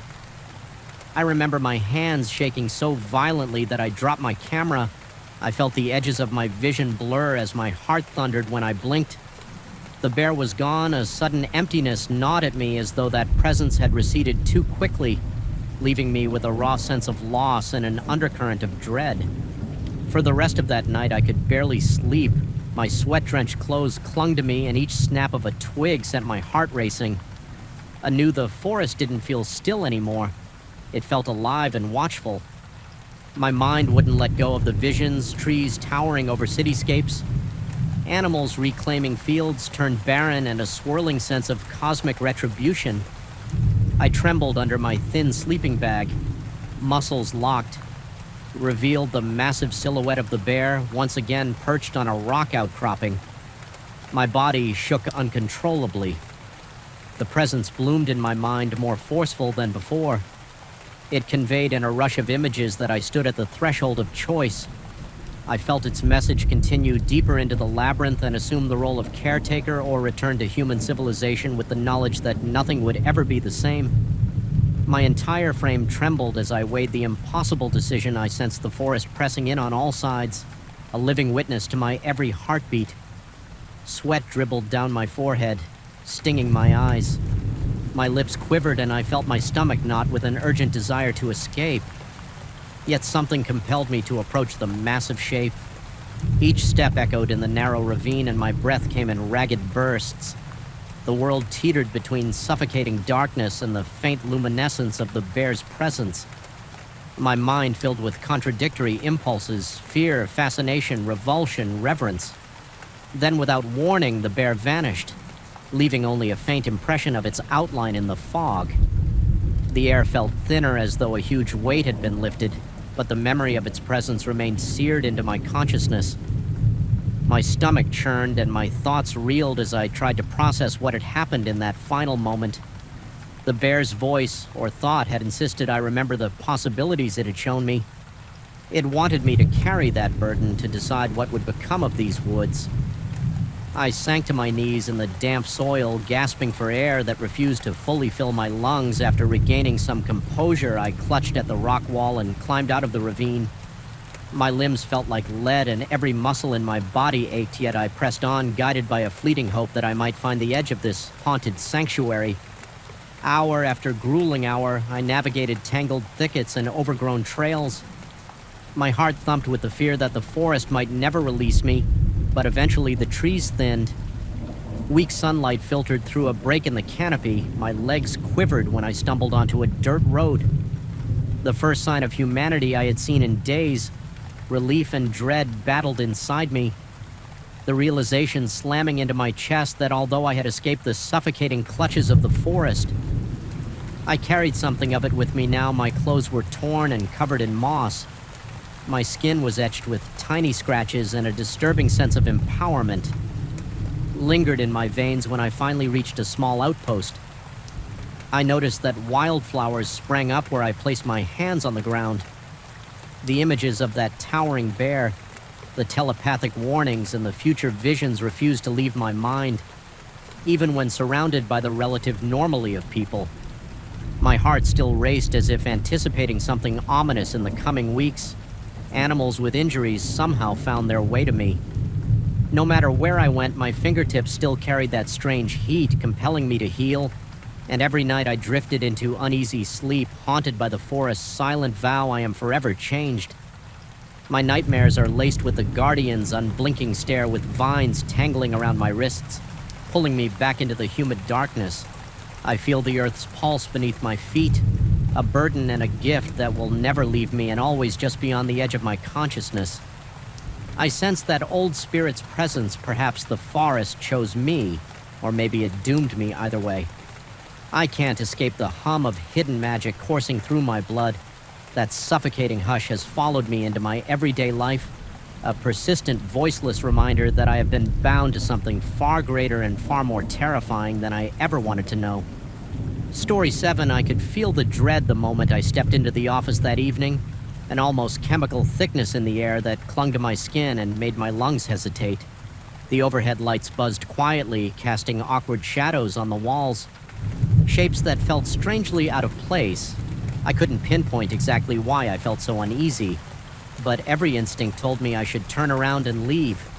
Instead, I pressed on, drawn by a terrible curiosity that gnawed at the back of my mind, the kind that refuses to let you look away from whatever lurks in the darkness. I'm not sure when the first suspicion crept into my life. Maybe it was the odd symbols that appeared under a specific kind of blue-tinted light.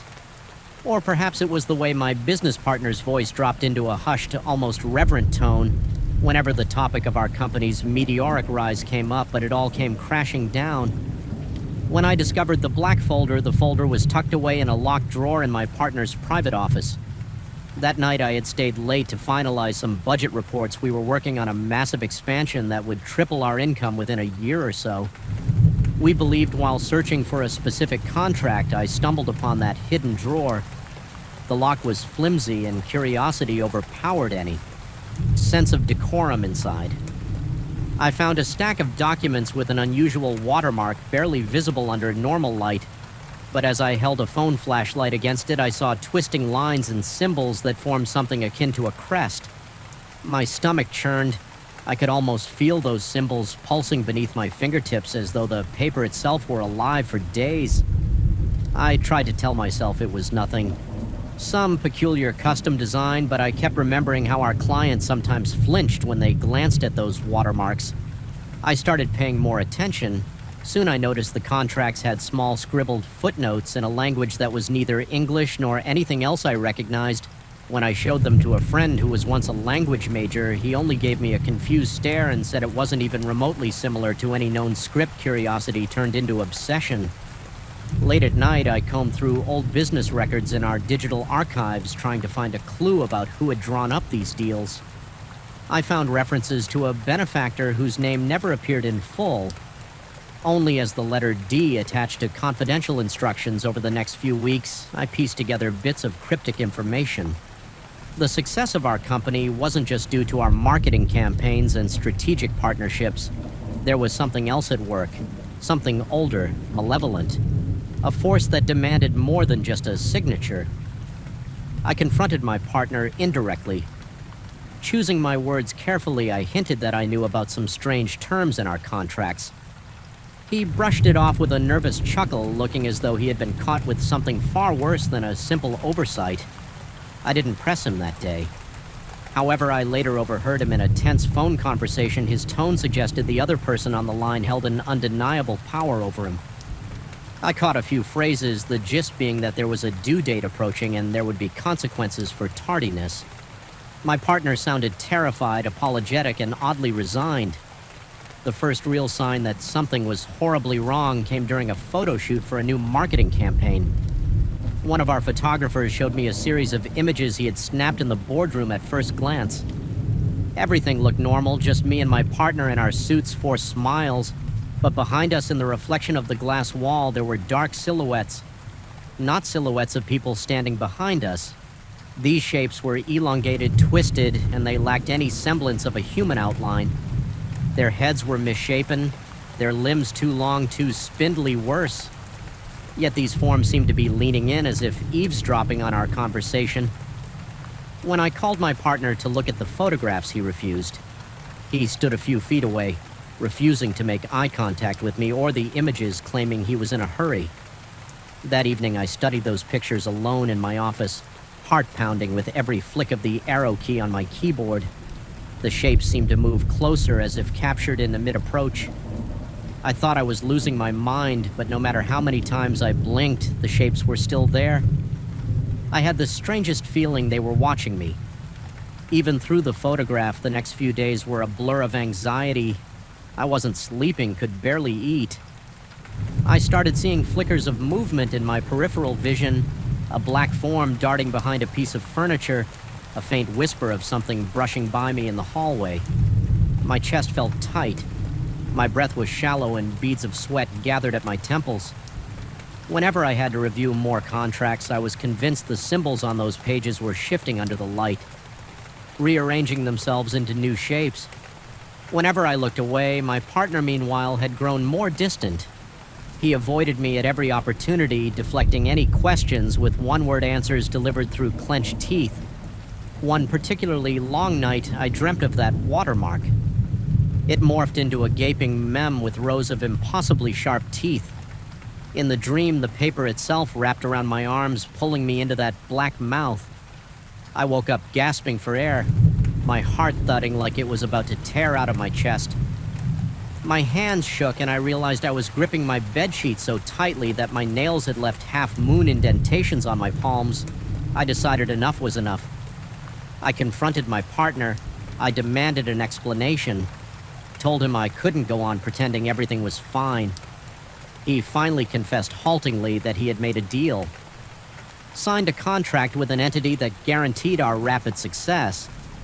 I could see the panic in his eyes, the sweat on his brow. He mentioned an arrangement that was supposed to be simple money in exchange for the entity's support. But as the years passed, the terms twisted.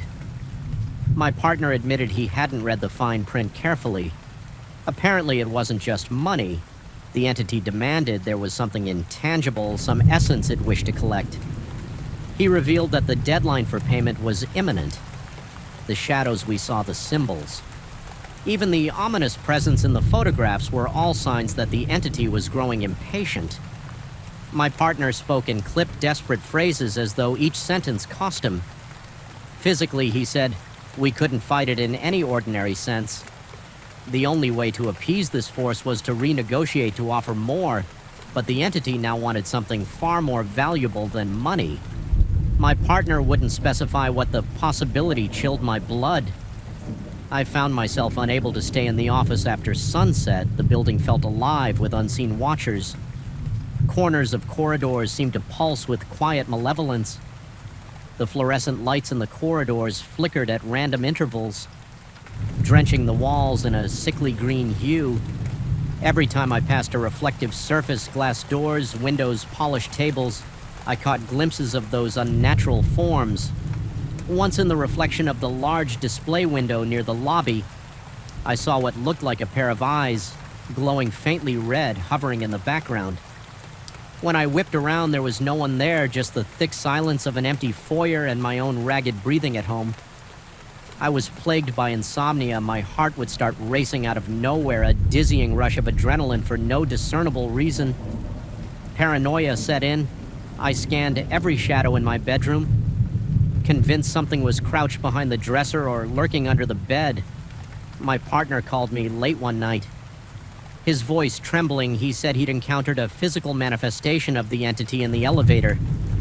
He described it as a tall figure draped in black with a face he couldn't fully see. It spoke without moving its lips, an intrusive voice in his head that demanded immediate payment. My partner had stammered that he needed more time, and then the elevator doors opened onto a floor that didn't exist in our building's layout. He stepped out to find himself in a hallway with no windows, no exit signs, only pulsating lights in the ceiling. Eventually, the elevator slid open again behind him and he stumbled back in. Returning to reality, if one could call it that, I felt a sharp sting in my chest. Just picturing this scenario, my breathing went shallow and my limbs felt cold. I realized there was no simple way out. We were in too deep. The next day, I met with my partner in the boardroom in broad daylight. I refused to go at night. My partner explained that the entity had given him a final deadline, midnight 3 days away. If we failed to provide the additional payment, the cost would be unimaginable. The walls of the boardroom suddenly seemed too close, the air too thin. I could smell the stale coffee in the corner, the bitterness clashing with my mounting sense of dread. He told me he had a plan, a last-ditch effort to negotiate with the entity. He had discovered an obscure ritual that might grant us an audience under controlled terms. I thought he was losing his mind. But then again, so was I. The incessant shadows, the monstrous silhouettes, the sense of being watched by something well beyond human comprehension, they were all too real. Night fell far too quickly on the day of the ritual. My partner and I stayed in the office waiting for the stroke of midnight. The fluorescent lamps above us buzzed like angry insects, casting our jittery shadows on the floor. I couldn't stop wiping the sweat off my brow. My throat so dry it felt like sandpaper. Finally, we turned off all the lights, leaving only a single table lamp draped with a red-tinted cloth to create a dim glow. My partner began reciting words that made my skin crawl. Words that sounded wrong in my ears as if no human mouth should ever produce them. The temperature in the room plummeted. I could see my breath forming clouds in the darkness. Then I felt it, a presence heavy and suffocating. The air thickened and the lamp started flickering. I forced my eyes to the corner of the boardroom where the shadows congealed into a form. A slender, towering silhouette with joint angles that seemed broken, twisted. I couldn't see a face, only a blackness that seemed to devour the light. My partner's voice faltered and he let out a choked gasp. I didn't dare move. My teeth were practically chattering from both cold and terror. I heard a voice in my head, cold, commanding, ancient. It stated that the payment due was no longer monetary, that something much more precious was required. My heart thundered against my ribcage and my entire body quaked as if some terrible force was passing through me. I could sense the entity's impatience, a primal hunger radiating from it. My partner stammered an offer he tried to bargain to buy more time. The presence seemed to laugh silently, an unearthly vibration that made every hair on my body stand on end. My vision blurred, and for a moment I thought I would lose consciousness. Then a wave of dread crashed over me as the entity's attention shifted to me. I tasted bile rising in my throat. I wanted to run, but I couldn't. My legs felt nailed to the floor. The entity demanded something deeper than wealth or property, something intangible that struck at the core of who we were. For a fleeting moment, I saw a swirl of images in my mind's eye. My memories, my ambitions, my sense of self, all laid out. Like currency on a demonic marketplace, the entity threatened that if we failed to comply, it would claim what it was owed in ways we couldn't fathom. My partner tried to shout that we'd do anything to prevent that. But the presence vanished, leaving a crushing silence. We never completed the ritual. We didn't have to. The deadline was set the next day. We both refused to set foot in the office. The place had become a prison of nightmares. We holed up in a nearby hotel, sleeping with the lights on our suitcases. Half-packed in case we needed to flee at a moment's notice, my mind raced with irrational solutions. Could we leave the country, burn, the contracts disappear? Yet that voice in my head insisted there was nowhere to hide from a force that transcended any physical boundary. Midnight came again, and I felt the entity's pull like gravity. My partner seemed to reach some breaking point with shaking hands. He burned all the demonic contracts he had in his possession. Thick black smoke rose from the flames, and for a second I thought I saw a face in the billowing smoke leering at us with eyes that glowed like embers. My vision blurred with tears from the acrid smell. We coughed and stumbled back. Terrified by the time the flames died, the documents were reduced to a fine ash that clung to every surface. I tried to steady my breathing, wondering if this act had helped or only worsened our situation. The lights in the room flickered, and for an agonizing minute, everything was plunged into pitch-black darkness. When the lights came back on, I realized the shadows were gone. The oppressive atmosphere had lifted at least partially in the days that followed. I felt a lingering sense of unease, as if something was still watching from just outside my field of vision. My partner wouldn't speak about the incident anymore, except to say that we should never mention it again. We both resigned from the company, leaving the once promising empire to fend for itself. Without our leadership, we parted ways without fanfare, each two consumed by private horrors to maintain any semblance of friendship. To this day, I can't shake the feeling that the contract remains in effect, that the entity is still out there waiting for a loophole to drag us back into its orbit. Sometimes I wake up in a cold sweat, certain I hear faint whispers in a language I don't understand. My heart pounds like a frantic drum, and I feel that same old terror coursing through my veins. Even now, as I write this, the overhead light in my study flickers just once. The air grows uncomfortably cold, and I find myself shivering despite the warmth of the room. I can't help but wonder if I truly escaped, or if sooner or later the entity will come to collect what it believes is rightfully owed. The thought leaves my mouth dry and my pulse hammering in my ears, and despite all logic, I can't stop glancing over my shoulder, half expecting to see a dark silhouette stretched across the wall, looming in patient silence. Story 8, I still remember the first sign that something was deeply wrong. The silence felt too thick, too suffocating. as if I were entombed in the train car rather than merely seated in it. The fluorescent ceiling lights hummed in a low pulsing drone that my ears couldn't escape. My skin prickled under layers of stale air and every muscle in my body tensed, preparing for a threat I couldn't define. It was that primal sense, the one that triggers. When you realize there's a predator in the darkness, I recall blinking in slow motion at my own reflection in the window, noticing how the outside world was nothing more than a shapeless black void, as if our tracks led nowhere but deeper into the unknown. I had boarded this overnight train from a small station on the outskirts of a city I was just passing through for a work trip. It had been an unremarkable evening, just a typical business travel day with the usual stiff seat and half-empty carriage. I had told myself to catch a few hours of sleep, but rest never came.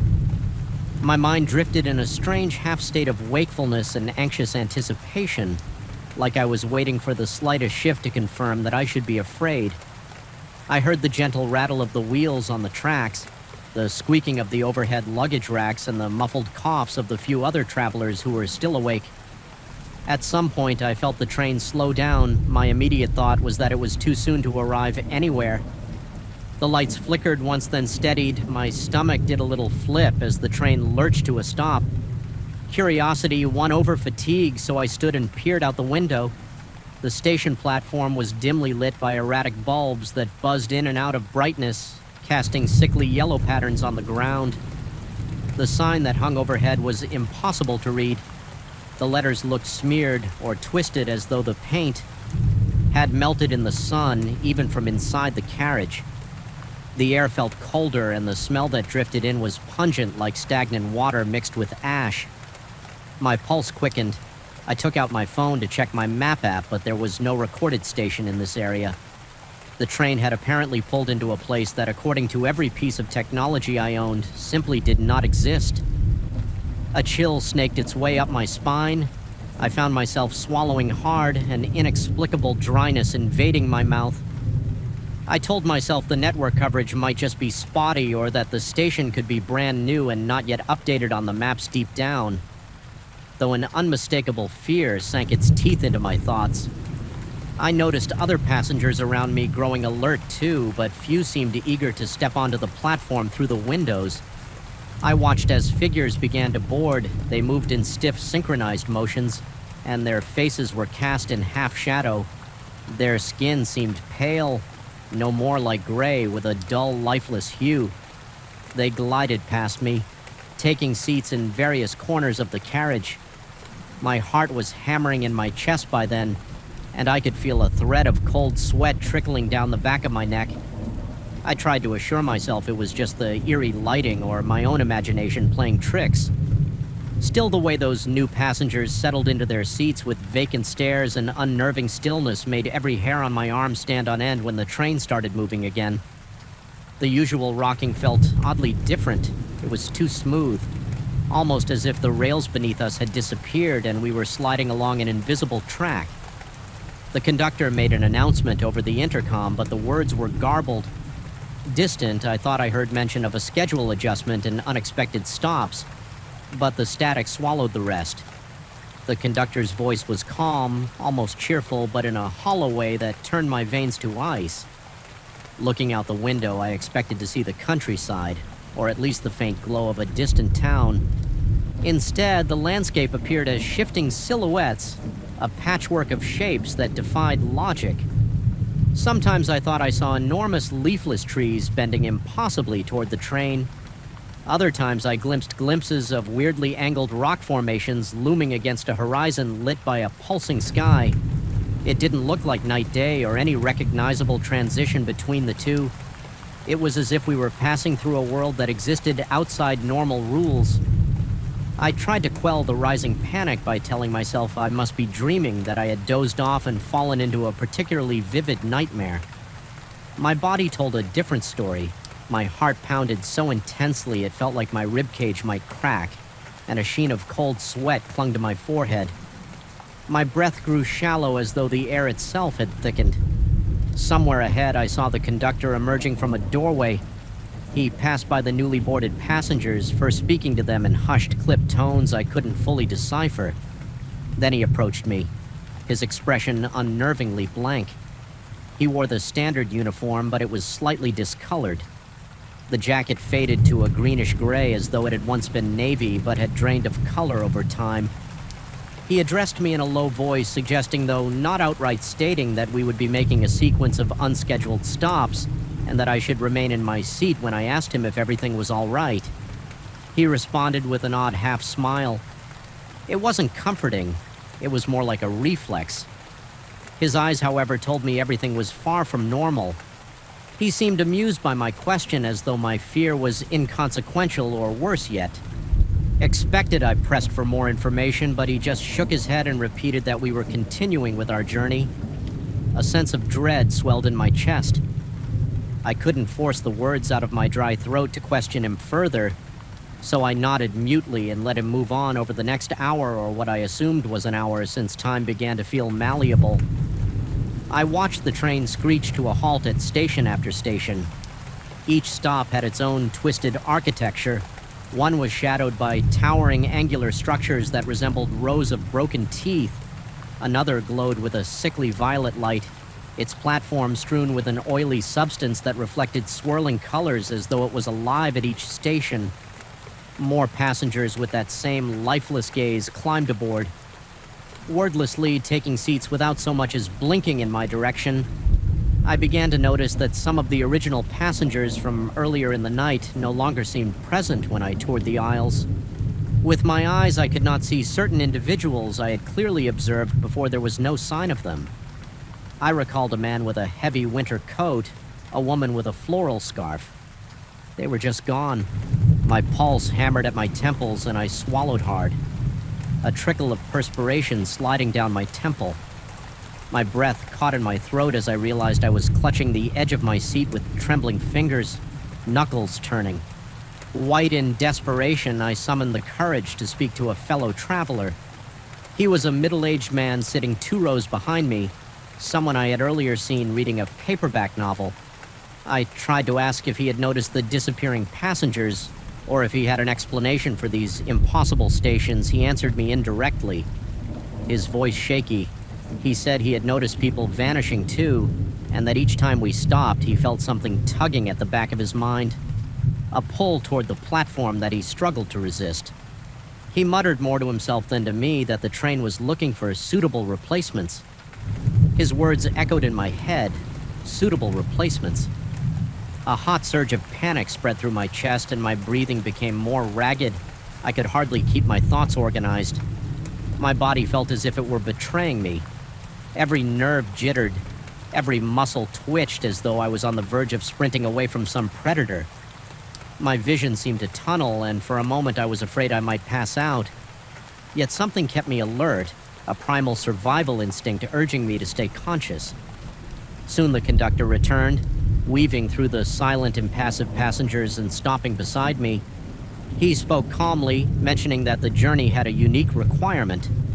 The train only ceased its loop when it encountered a traveler who could take on an eternal passage. In other words, this train of the damned needed a fresh soul willing or unwilling to bear its curse. As he spoke, there was a flicker in his gaze that suggested he'd been through this routine countless times.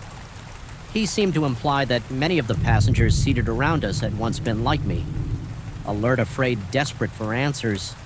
Now they were husks, abiding by some eternal contract. I wanted to protest, to shout that I would never accept such a fate.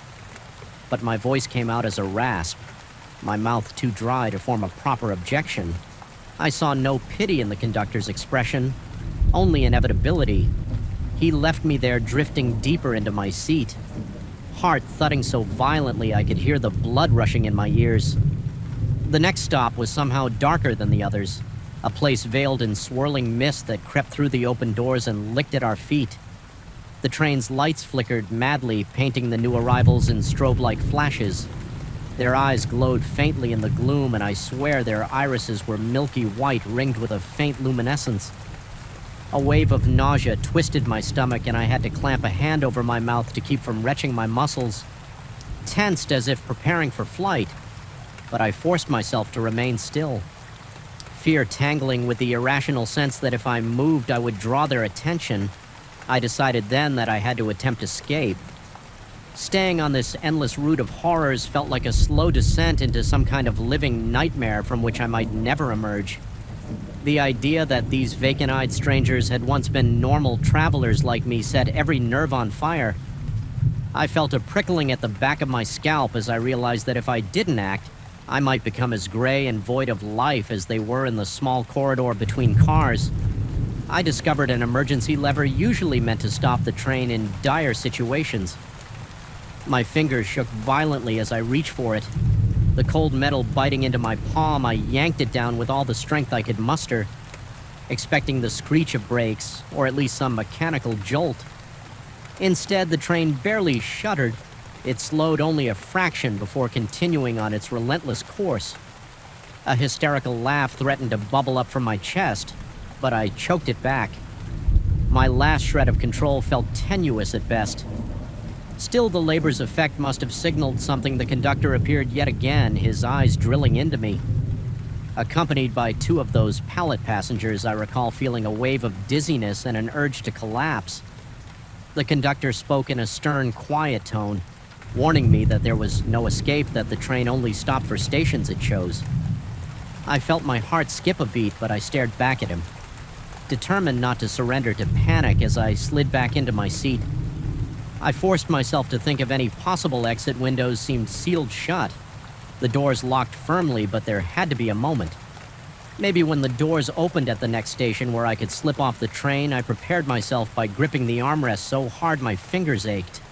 My shoulders stiffened under the tension and a sharp pain shot through my neck.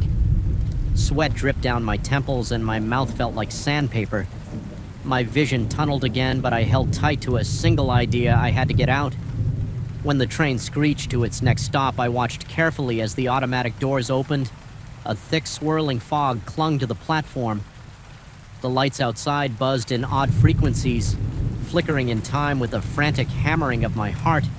Shadows in the mist writhed like living things, contorting in ways that made my stomach churn. The new passengers stepped on board in a slow, unnatural rhythm, their eyes once again that same ashen glare. I counted to 3 under my breath on the third beat. Adrenaline surged through me.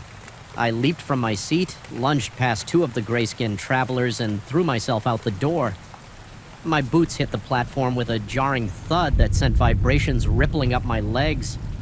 My knees almost buckled from the impact, but I managed to stay upright. Panic seized me in an iron grip, urging me to run. The platform felt strangely rubbery beneath my feet, as though it was an entirely solid mist coiled around my ankles, making every step uncertain. I risked a glance over my shoulder and saw those unsettling passengers standing at the threshold. Their gazes bore into me, but they didn't give chase. I didn't wait to find out if they would. I sprinted, ignoring the wild pounding in my chest and the searing burn in my lungs. The fog thickened until I could barely see more than a foot in front of me. The echo of my own footsteps bounced around as if the platform were an enclosed chamber rather than an open space. The darkness pressed in and a wave of dizziness washed over me. Suddenly, the ground beneath me vanished and I felt weightless for a split second, as if I were falling off the edge of the world. But then there was light. A warm, artificial glow, and I found myself stumbling onto familiar concrete flooring. The noise of a normal city station filled my ears, the metallic screech of a different train's brakes, the murmur of unsuspecting travelers. I breathed hard, nearly collapsing onto a nearby bench. My entire body trembled, drenched in sweat, my heart threatening to break through my ribs. I looked around wildly, expecting grayish passengers to burst through the swirling air behind me. Instead, I saw a very ordinary terminal complete with fluorescent lights, vending machines, and people hurrying about their business. My mouth hung open in disbelief. A station worker approached, asking if I needed medical assistance. I couldn't even form proper words, so I simply shook my head. Heart still racing like a wild animal trying to escape a snare in the hours or days or minutes. I truly couldn't tell. Afterward, I made my way to a nearby cafe where I gulped down water and tried to steady my nerves. I patted my pockets to see if I still had my phone, my wallet, anything to remind me that I was real. They were all there, undisturbed, as if none of it had happened yet. The memory of that impossible journey clung to me with an iron grip. Every time I closed my eyes, I saw the colorless faces staring back, the impossible landscapes flowing by outside the windows, the silent stations that existed in no map or timetable. I still cannot fully explain what I went through or why I was allowed to step off the train. Part of me wonders if in my frantic scramble I failed to notice an invisible contract snapping shut around someone else, or maybe I simply wasn't the right candidate. The more I think about it, the more I sense there was an intelligence guiding the train, orchestrating each stop in search of exactly the person it needed. Perhaps it found that person, or perhaps it's still circling, waiting. Even now, I feel the hush of that train in my nightmares, luring me into half-waking states. My body always reacts the same way my heart rate triples. Sweat beads on my forehead, and the muscles in my arms and legs tense until they cramp when my eyes snap open. I can still taste that stagnant ashen air. A single question haunts me, echoing in the recesses of my mind. If that train comes for me again, will I have the strength or the luck to escape once more? I have no intention of traveling by night train ever again, but a gnawing dread reminds me that it may not matter. There's a sense that the train exists outside simple constraints like schedule or geography. It can appear wherever and whenever it chooses. Sliding between realities, on quiet evenings, I swear I can hear a distant whistle that calls my name, beckoning me to resume a voyage. I narrowly escaped, and each time my blood runs cold, my breath hitches, and I'm seized by a new wave of paranoia, convinced that somewhere a conductor is waiting. Arms folded, eyes hollow, ready to guide me back onto that eternal railway story 9. I remember the first time I felt genuine dread crawling under my skin like a cold, living thing. It was one of those nights when every shadow felt too long and every sound hung in the air, unresolved. I'd just gotten home from the most uncomfortable first date I'd ever had, an awkward dinner that began with false smiles and ended in a tense, wordless ride back to my place. I thought the worst part of the evening was the date itself, but I was wrong. The real terror began when I checked my phone and realized there was a message from myself. At first, I thought it must be some bizarre glitch. My dating app notification showed a message from a profile picture that was undeniably mine, yet I had no memory of creating any additional account. With a tightness in my chest and a growing sense of unease, I opened the conversation. The text said something eerily mundane, like a greeting. Only it addressed me by a pet name I'd never shared with anyone. It was something I had only thought of in fleeting moments. A private joke in my own mind. My breath caught in my throat. I felt my heart hammering as if it were trying to beat its way out of my ribcage. All the tension from the earlier date immediately drained, replaced by a deeper chill that seeped into my bones. I wanted to believe it was a friend pulling a prank, but I couldn't figure out who could possibly know that secret name. None of my friends had that kind of insight, and I'd never used it online. As I paced around my living room, my eyes darted to the phone screen every few seconds, expecting more messages to appear. The ceiling light above me buzzed with a faint, irritating hum that set my teeth on edge. My fingertips tingled, and I could feel a slow trickle of sweat gathering along the small of my back. The apartment felt silent, too. Silent as though it were waiting for something to happen. I tried to distract myself by fixing a quick snack. The refrigerator's fluorescent light was too bright, and when I grabbed the carton of milk, the handle felt freezing, almost biting into my skin. My mouth was so dry that I could barely swallow. The taste of fear lingered at the back of my throat, even as I poured the milk over a bowl of cereal. My hand shook, causing drops to splatter on the counter. I tried to force the food down, but every bite felt like a struggle. It was only after I put the dish in the sink that I heard my phone vibrate again. A new message. I rushed to it. Heart racing, hoping it was just a friend texting, but the dread returned the moment I saw that the sender was the same uncanny profile. My own face stared back at me from a tiny icon, but the expression looked off my photo had been taken from an angle I didn't recall, and the eyes seemed almost hollow. I felt a spike of panic as I opened the message. This time it referenced a regret from my past, a humiliating mistake I'd never spoken about to anyone. My stomach twisted. How was it possible that this phantom account knew such personal information? I remembered the sour taste in my mouth as I tried to calm myself by turning on some background noise. I flicked on the TV, but the screen froze, refusing to show anything but static. Every time I pressed a button, the remote seemed unresponsive. The static grew louder, distorted, as if hissing directly at me. My heart pounded in my chest, and I felt my breath hitch as the lights in my apartment flickered. The more I tried to ignore it, the louder that static seemed to get, building a suffocating tension in the room. That night, I barely slept. Every creak of the furniture made my body tense. Every whisper of air through the vents felt threatening. I lay there on my bed covers pulled up to my chest, eyes glued to the phone resting on my nightstand. I could see the faint glow of the screen whenever it lit up with a notification. Once or twice I reached for it only to find no new messages. Eventually exhaustion won and I drifted off, my body trembling with the last remnants of adrenaline. The next morning I woke to discover something that made my blood run cold. Photos of me sleeping. They appeared in my phone's gallery as if someone had snapped them in the dead of night. Each image was more horrifying than the last.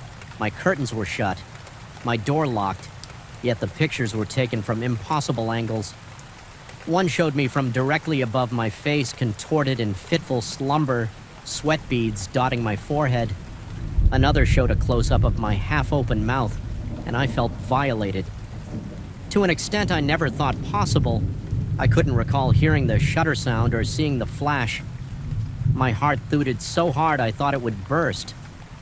I immediately checked every corner of my room. The windows were still locked from the inside and the door chain was in place. My closet stood half open, revealing nothing but clothes and boxes. There was no indication that anyone had broken in my phone. Remained on the nightstand exactly where I'd left it. Still, the pictures were there, and I couldn't deny what I was seeing. I felt my throat close up and my palms began to sweat. My mind raced through every scenario. Could it be some advanced hacking technique? But who would go to this extent, and why did this entity seem to know me so intimately? Desperate for a break from the claustrophobic atmosphere of my apartment, I decided to go to work early. Perhaps the bustle of the city would ground me in reality. The hallway outside my door felt unnaturally quiet. My steps echoed in the dim lighting, and the elevator ride down was punctuated by a flickering overhead lamp. I fiddled with my phone, half expecting it to light up with another unholy message. When I reached the lobby, the reception desk was unoccupied. The air was heavy, as if charged with static electricity, and I felt the hairs on the back of my neck prick up. I hurried out into the street, my heart still. Hammering away work was no relief. My coworkers, noticing my pale complexion, asked if I was ill. I offered a vague response, claiming I had trouble sleeping the entire day. The hum of fluorescent lights and the tap of keyboards seemed amplified. Drilling into my head whenever I tried to focus, my mind would slip back to the images on my phone, and I felt an unsettling shiver course through my body. By lunchtime, my shirt was damp with cold sweat. Occasionally, I glanced at my phone. Half terrified it would vibrate again. The first direct confrontation came that afternoon. My phone buzzed, and once more it was a message from that uncanny profile. The text was filled with intimate details of my life, family anecdotes, regrets, fears. I felt nauseous reading them. It was like someone had peeled away every protective layer I had. My pulse quickened. I felt my muscles tense, especially around my neck and shoulders, as if bracing for an attack. My lungs constricted, making it difficult to breathe in the small privacy of a conference room. I tried to calm down, but the overhead lights were flickering. Just like they had in my apartment, the sense of being watched became so strong that I found myself checking the corners of the ceiling for hidden cameras, feeling cornered. I decided to reply, half hoping I would get some clue about who or what was behind this. I typed a brief message, something like, "Who are you?"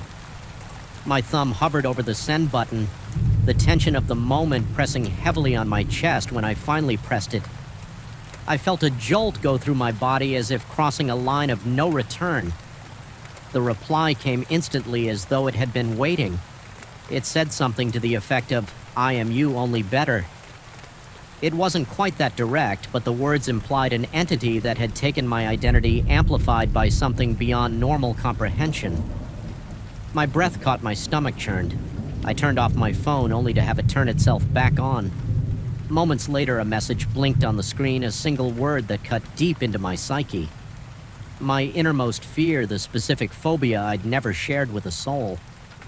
My head spun and I felt a slow, nauseating roll in my gut. By the time I left work, I was in a daze.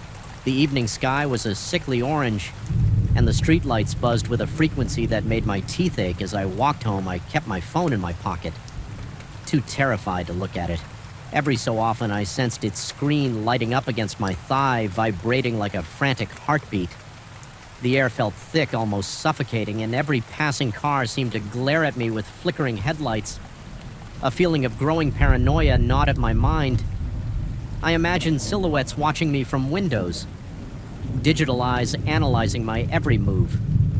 Back in my apartment, I felt an immediate wave of unease crash over me. The hallway light was out, leaving everything swayed in a dull half-light. My footsteps seemed to echo unnaturally, as if the space had expanded and I was trudging through a tunnel.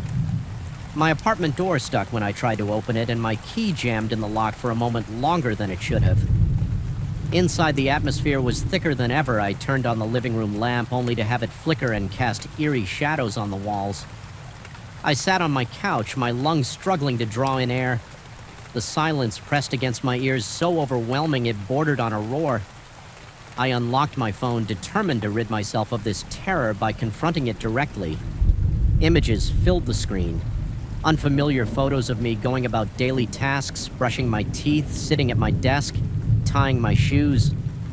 Each picture was taken from a bizarre angle, as though from the perspective of someone standing just behind me. My breath hitched, my forehead broke out in fresh sweat. I could smell the sour tang of my own fear in the air. Suddenly, the overhead light exploded in a shower of sparks. Glass shards rained down, and I jumped off the couch with my arms thrown up to shield my face. My heart was racing so fast it felt like it might give out.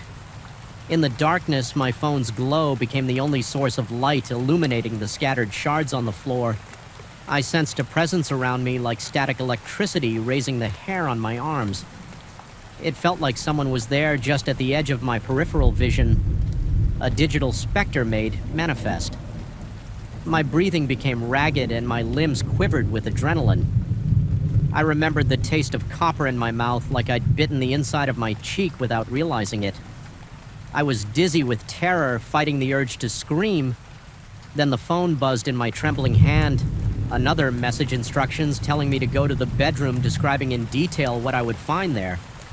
My rational mind insisted I should just leave, but I felt compelled to follow the directive, as if some part of me needed to know I navigated the dark hallway with shaking legs, the phone lighting my way. The door to my bedroom was slightly ajar. Even though I always kept it closed, a faint odor of stale air leaked out, and I could hear a faint scratching noise like fingertips across a window pane. Entering felt like stepping into a nightmare. My bed was stripped of blankets, and all my pillows were arranged in a pile on the floor. Across the walls were digital projections, my pictures cycling rapidly like a cursed slideshow, each image flickering across the wall in ghostly illumination. My chest tightened, my breath came in shallow bursts. I could barely think straight, my mind a swirl of disbelief and panic. The slideshow showed images of me at various points in my life. Some from years ago, some from mere hours earlier. Each one was accompanied by a flickering strobe effect that made me feel as though I was teetering on the edge of an epileptic fit. Then I caught sight of something that made my blood congeal, a live feed of my own face, contorted with terror. Staring at the phone screen, the camera angle was from the ceiling behind me, as if I were being filmed. That very second, I spun around, shining my phone upward, but saw nothing except the bare ceiling. No device, no lens yet. The feed persisted. My mind buckled under the impossibility of it all. My pulse thundered, and I felt faint, like the floor might collapse beneath me. There was a moment when I questioned if I was hallucinating, if my exhaustion and anxiety had finally snapped my grasp on reality. Then something in me rebelled against the fear as if a primal survival mechanism kicked in. I forced myself to think maybe this digital entity was feeding on my terror. I breathed in deeply, ignoring the dryness in my throat, ignoring the stabs of panic in my gut. My hands still shook, but I managed to navigate to my phone settings. If it could manipulate my devices from afar, maybe I needed to isolate it with trembling fingers. I activated airplane mode, then turned off the Wi-Fi router from a switch in the hallway. The flickering projections on the walls faded out, leaving me in near total darkness. I stumbled to the living room, rummaging in a drawer for a flashlight. The place felt oppressive, as though the very walls were pressing in. Even with the phone offline, I felt something intangible swirling around me. My head pounded, my throat was parched, and every breath was a struggle. The thought of leaving the apartment altogether flitted through my mind, but I worried about what might follow me outside. Still, anything felt better than staying locked in that suffocating darkness. Gathering my keys, I made my way to the door. My flashlight's beam shook erratically, bouncing off the walls as I tried to steady my hand. At one point, the beam landed on a mirror and I caught a glimpse of my reflection. My eyes wide and haunted. I looked like a cornered animal drenched in cold sweat. A flicker of movement in the corner of the mirror made my heart skip, but when I jerked the flashlight over, nothing was there. I managed to step out into the hallway, locking the door behind me. The corridor lights were still dim and flickering. The air felt stale, and I could hear a strange whispering noise like static or a faint radio signal. My pulse refused to slow, and my muscles ached from the constant tension. Yet I forced myself to keep going, to walk away from my apartment and out of that building, one foot in front of the other. The street outside was eerily quiet. For this time of night, the city sounds muffled, as if I'd stepped into a parallel version of my neighborhood. I turned, looking up at my building's dark windows. It felt like the entire structure was watching me, silently mocking me for my futile attempt to run. A distant rumble of thunder echoed across the sky, but no rain fell. The air crackled with electricity, or maybe it was just my frayed nerves. I ended up taking a long walk, weaving through unfamiliar streets. Phone clutched in my hand like a lifeline, even in airplane mode. I kept checking the screen, half expecting to see that unsettling face again. Hours passed without a single new message. My heart rate began to settle, though my stomach remained in knots. Eventually, I found myself at a 24-hour diner, lights buzzing overhead, the linoleum floor giving off a harsh reflection. I slipped into a booth, trying to ignore how my entire body trembled whenever I thought back to the images. My mind questioned, everything. Was I losing it? Did any of this truly happen? Yet the memory of that digital feed haunted me, my own face staring back in real time. After some time, I mustered the courage to turn my phone's connectivity back on for several agonizing seconds. Nothing happened. Then one last message arrived from that same phantom profile. It was short, almost cryptic, hinting that it couldn't be banished so easily, that our bond was forged by the darkest recesses of my psyche.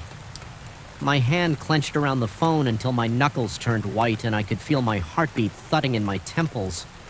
A wave of claustrophobic terror swept over me, but I realized I was out in public now. Away from the claustrophobic shadows of my apartment. That was the moment I decided I wouldn't flee from it anymore if it was part of me or claimed to be. Then I had to face it head on. The fear still gnawed at me, but something about being in that brightly lit diner steadied my nerves. Just enough I breathed in and out, slow and deliberate, focusing on the faint scent of old coffee and fried food. People around me were absorbed in their own worlds, oblivious to my internal horror. For the first time in 2 days, I felt a tiny pinprick of resolve in the pit of my stomach. To this day, I can't say for certain if that entity was supernatural, a manifestation of my anxieties, or some kind of malevolent hacker with impossible technology. All I know is that it still lingers like a presence, lurking in every reflection, every piece of digital media I consume. Sometimes I catch a glimpse of my own face angled oddly in a photo I don't remember taking. Sometimes the lights flicker in a pattern that sets my teeth on edge. and once in a while I wake up drenched in sweat. Half convinced I see a silhouette in the corner of my room, yet I press on, determined not to let the terror swallow me whole. I can't pretend everything went back to normal. I still hear static. At odd moments, still worry that at any second my phone will light up with another impossible message. Part of me expects that one day I'll look in the mirror and see that entity standing behind me, smiling with my own stolen face. But until that day comes, if it ever does, I'll cling to the thin thread of hope that maybe I'm stronger than my fear, and if it tries to take control again, I will be ready. Even if my heart pounds in my chest like a war drum. Even if cold sweat trickles down my spine, I'll confront it, because what else can I do but stand my ground and refuse to let it devour me from the inside-out story? As I felt the chill the moment I stepped into that old theater, a sudden wave of unease that gripped me in the chest and made my breath hitch. The corridor was lined with photographs of past productions. Their colors faded and edges curled, as if even the paper itself were trying to withdraw from some unseen presence. My flashlight flickered unexpectedly, casting jittery shadows on the darkened walls. I couldn't shake the sense that something here was persistently observing me, lurking in corners, peering through the gloom, waiting for its moment to be known. And I had just arrived. My name is Thomas Cruz, and I'm a lighting technician by trade. I came to this historic theater, one I'd admired from a distance since I was a teenager, to help modernize its old electrical system. It had been closed for renovations, then reopened recently for a special series of performances aimed at celebrating its long and storied past. I was excited at first, proud even to contribute to the revival of a place that had housed so many legendary productions. The building had an unmistakable aura of grandeur, with ornate moldings and plush carpeting battered by decades of footsteps. But beneath that beauty lay something else, a pressure in the air, a tension that coiled around my spine. Whenever I stepped inside, as I walked through the backstage area, each footstep echoed against the battered floorboards. My equipment bag felt heavier with every step I took, but I told myself it was only nerves. The smell was a peculiar combination of sawdust rust and something stale like old perfume that had lingered for too long. I tried to focus on the task at hand. Electrical systems were my specialty. I knew how to rewire cables, replace bulbs, and make outdated rigging safe for modern shows. None of that could prepare me for the unearthly occurrences I was about to witness. It started subtly one evening after I'd finished aligning the stage lights and was preparing to leave. I spotted movement out of the corner of my eye. It looked like a person crossing from stage left to stage. Right at first, I assumed it was a cast member or a stagehand staying late to rehearse or organize costumes. But there was no sound, no footsteps, no rustle of clothing, just silent motion. When I angled my flashlight toward the stage, there was nobody there. My heartbeat quickened, and I felt a dampness on my forehead that was definitely not from the summer heat. A faint hush seemed to drape itself over the entire stage, as if the wooden planks had grown wary of being discovered. My colleagues sometimes mentioned rumors of apparitions, actors from decades past who never truly left. I heard the stories in indirect whispers, a costume designer suggesting that the mirrors in the dressing rooms showed fleeting reflections that vanished when confronted, a caretaker claiming that once in a while he heard lines from old scripts echo under the arches. I tried to laugh it off, telling myself that older theaters often come with such legends, but the more time I spent in that building, the more convinced I became that these rumors weren't just folklore. Something was actually happening one night, while double-checking the rigging for a complicated lighting setup.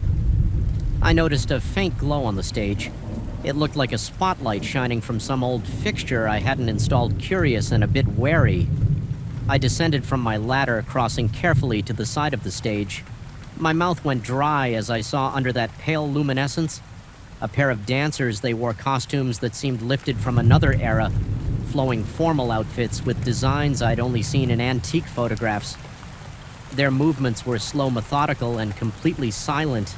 Despite being only a few yards away, I heard no footfalls or breathing, just an ambient hush that weighed on my eardrums. At first, I doubted my own eyes. My chest felt tight, as though I were in the presence of something outside logic. I decided to take a step closer. heart pounding so fiercely that I heard the whoosh of blood in my ears. That single step was enough for them to fade like a reflection in disturbed water. The stage lights flickered, and suddenly I was alone in near darkness. I stood there gasping, sweat trickling down my back. I wanted to flee the theater right then, but my own curiosity chained me in place. I needed to understand what I had seen and why it felt so real over the ensuing days. More bizarre sightings occurred. I'd catch glimpses of costumed figures rushing to their marks, voices murmuring lines just beyond the edge of audible comprehension. Their attire shifted, sometimes 1920s chic, sometimes 1950s formality. But always from another time, the experiences left me with chills that radiated through my arms and legs. My hands would tremble whenever I found myself alone, and each time the temperature felt as though it plummeted. Eventually, I learned from some old production logs, though no one told me directly, that the theater seemed to exist simultaneously in multiple eras. Certain scenes performed there long ago were trapped in a loop. The actors persisted as apparitions in an endless replay of their final performances. That was the speculation anyway. People avoided speaking of it openly, but the rumors flowed in indirect comments about the building's long list of chronological quirks. Most folks tried to dismiss them as illusions or stress-induced visions, but I couldn't ignore the evidence of my own senses. I reached a breaking point. One evening, when I was adjusting the overhead lights for the upcoming production, I was alone again in the theater, determined to finish my work quickly. As I positioned a spotlight, I caught sight of a shadow flitting across the seats in the auditorium. It was too large to be a single person. I climbed down, ventured into the rows, and noticed an entire scene unfolding. Figures in period costumes seemed to be rehearsing or performing. Their hushed tones were disjointed, reverberating like half-remembered echoes. My throat dried up and my palms grew clammy. Each breath felt like inhaling shards of cold air. Without fully grasping the implications, I impulsively aimed my flashlight at one of the figures. A man wearing a vintage suit at that moment. The figure locked eyes with me, and for a second I felt a surge of energy pierce straight through my core. The lights above flickered violently and I stumbled backward. My hands shook uncontrollably and a terrifying wave of vertigo nearly knocked me off balance. When I looked back, the seats were empty, but something had changed in me. Later that night in my apartment, an antique pocket watch lay on my kitchen table. I had never owned a pocket watch in my life. It resembled the style I'd glimpsed on that apparition, a burnished bronze surface with intricate scrollwork. My heart thudded with the realization that somehow I had carried a piece of that other time into my own home. The watch's ticking filled the silence of my apartment, and its methodical clicks felt like a countdown to something I didn't understand. Soon, more unfamiliar items started appearing. A program for a play from decades past. A costume accessory that looked handmade. A battered fountain pen. Each arrival jolted me with a fresh wave of anxiety. My mouth would go dry whenever I spotted a new relic on my coffee table or in my closet. It was as though the boundary between the theater's timeline and my life was disintegrating, and the nightmares began in my dreams. I was on stage under those hot lights, performing scenes I had never rehearsed but knew by heart the audience was invisible, yet I felt hundreds of eyes on me dissecting my every move. My pulse hammered, my lungs ached with shallow breaths, and I'd wake up drenched in sweat. Occasionally, I felt I wasn't alone when I opened my eyes. A sense of a presence lingered just outside my vision, like a shape hidden in the corner of the bedroom. I'd lie there, heart pounding so loudly I could hear each thump, wondering if it was real or just my mind fracturing under stress. I began experiencing fragments of old memories, but they weren't mine. Late at night, I'd smell stage makeup and hear the muted applause of an audience. Sometimes I'd find myself humming tunes from musicals that hadn't been performed in decades. My reflection in the bathroom mirror appeared off as if something behind my own eyes was a stranger. Fear gnawed at me constantly, a tension coiling in my stomach until I felt nauseated. I tried to share my concerns with a close friend over the phone, but she only remarked that I sounded exhausted. She suggested I take a break from the theater and get some rest when I dared to return to the theater. Compelled by my job and a strange fascination, I noticed that the stage lights would flicker as soon as I stepped in. It was as though the building recognized me, trying not to panic. I made my way through the labyrinth of hallways, listening to every creak of the floorboards, every distant echo that made my skin crawl. The air felt thicker now, as though saturated with the tension of multiple eras pressing in. At once, my mouth was perpetually dry, and I had to keep swallowing to fight the tightness in my throat. In hushed tones, the director of the current production confided that some staff had witnessed phenomena reminiscent of old performances, seamlessly blending with present rehearsals. She avoided looking at me directly, as if fearing that acknowledging my experiences would confirm something too frightening to articulate. I nodded, feeling sweat collecting at the base of my neck, wanting to say something about how real these apparitions were, but I couldn't bring myself to speak. My voice felt trapped in my chest, lodged behind the pounding of my heart. One particular night, I set up additional spotlights for a new scene. Determined not to make contact with any apparitions, I moved methodically, checking cables and adjusting angles. Then I saw a faint glow emanating from the wings with each step toward that glow. The hair on my arms stood up, the stage seemed to warp under my feet. The boards creaking in an endless echo. I peered around the curtain and found another scene in progress. A man and a woman conversing in frantic whispers, dressed in clothes from many decades ago. Their voices were distant yet urgent, as if trying to solve some crisis in their storyline. I knew I should leave them to their loop, but I couldn't help stepping forward. My pulse throbbed at my temples and my breathing grew ragged.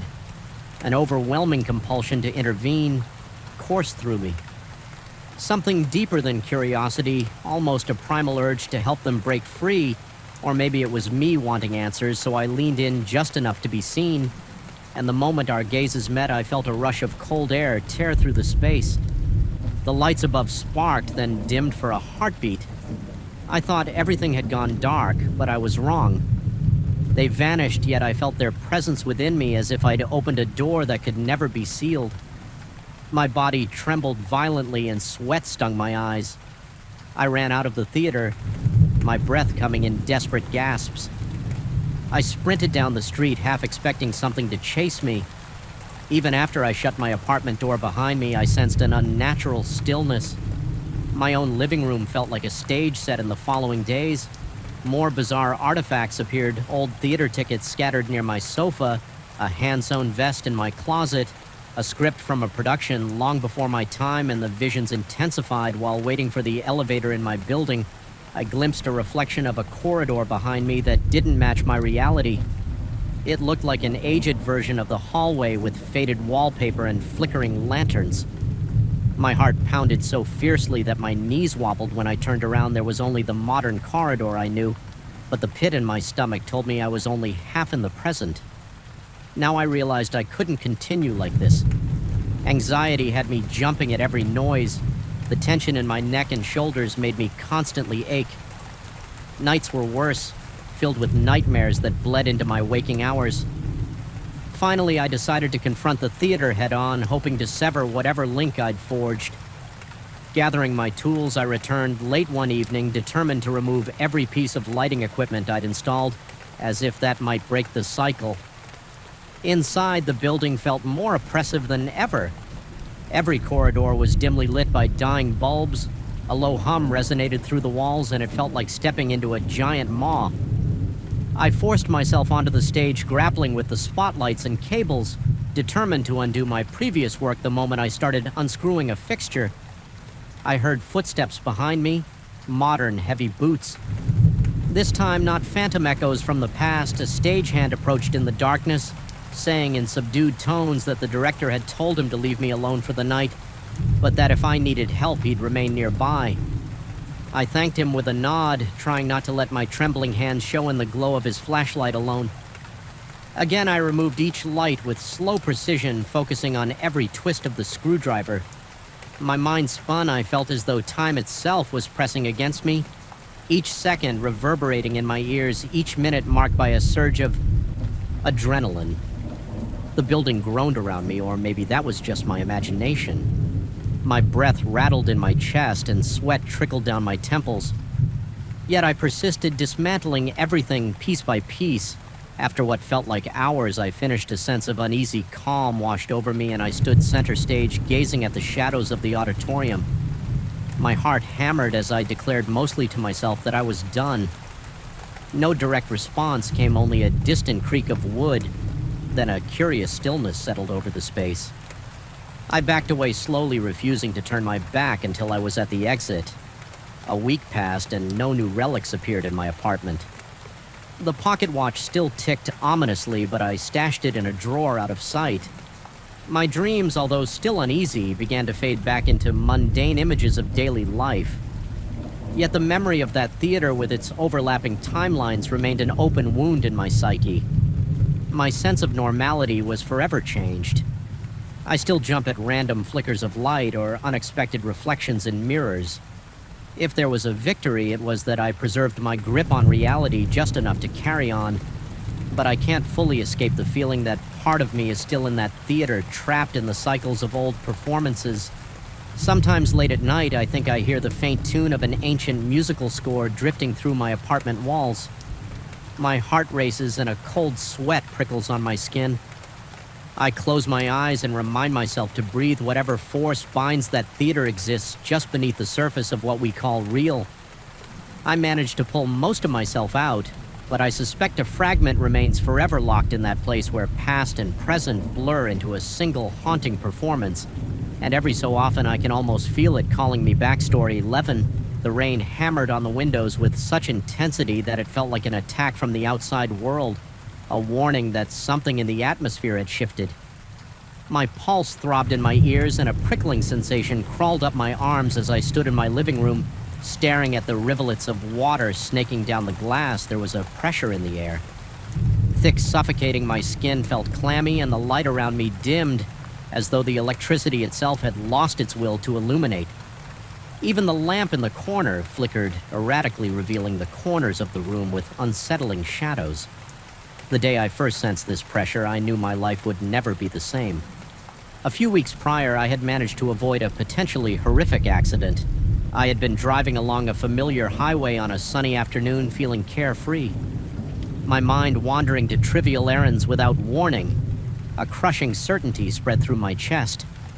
I saw with terrifying clarity an image of twisted metal, broken glass, and my own arms pinned beneath the crumpled dashboard.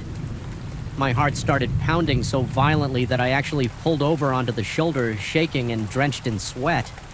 Seconds later, a truck sped by, losing control on the exact stretch where I would have driven if I hadn't stopped. The truck skidded, scraping the guardrail, filling the highway with a deafening screech of steel on concrete. My entire body was trembling. I tasted bile in my mouth as my adrenaline surged. I realized with a cold wave of fear that I had somehow foreseen the accident.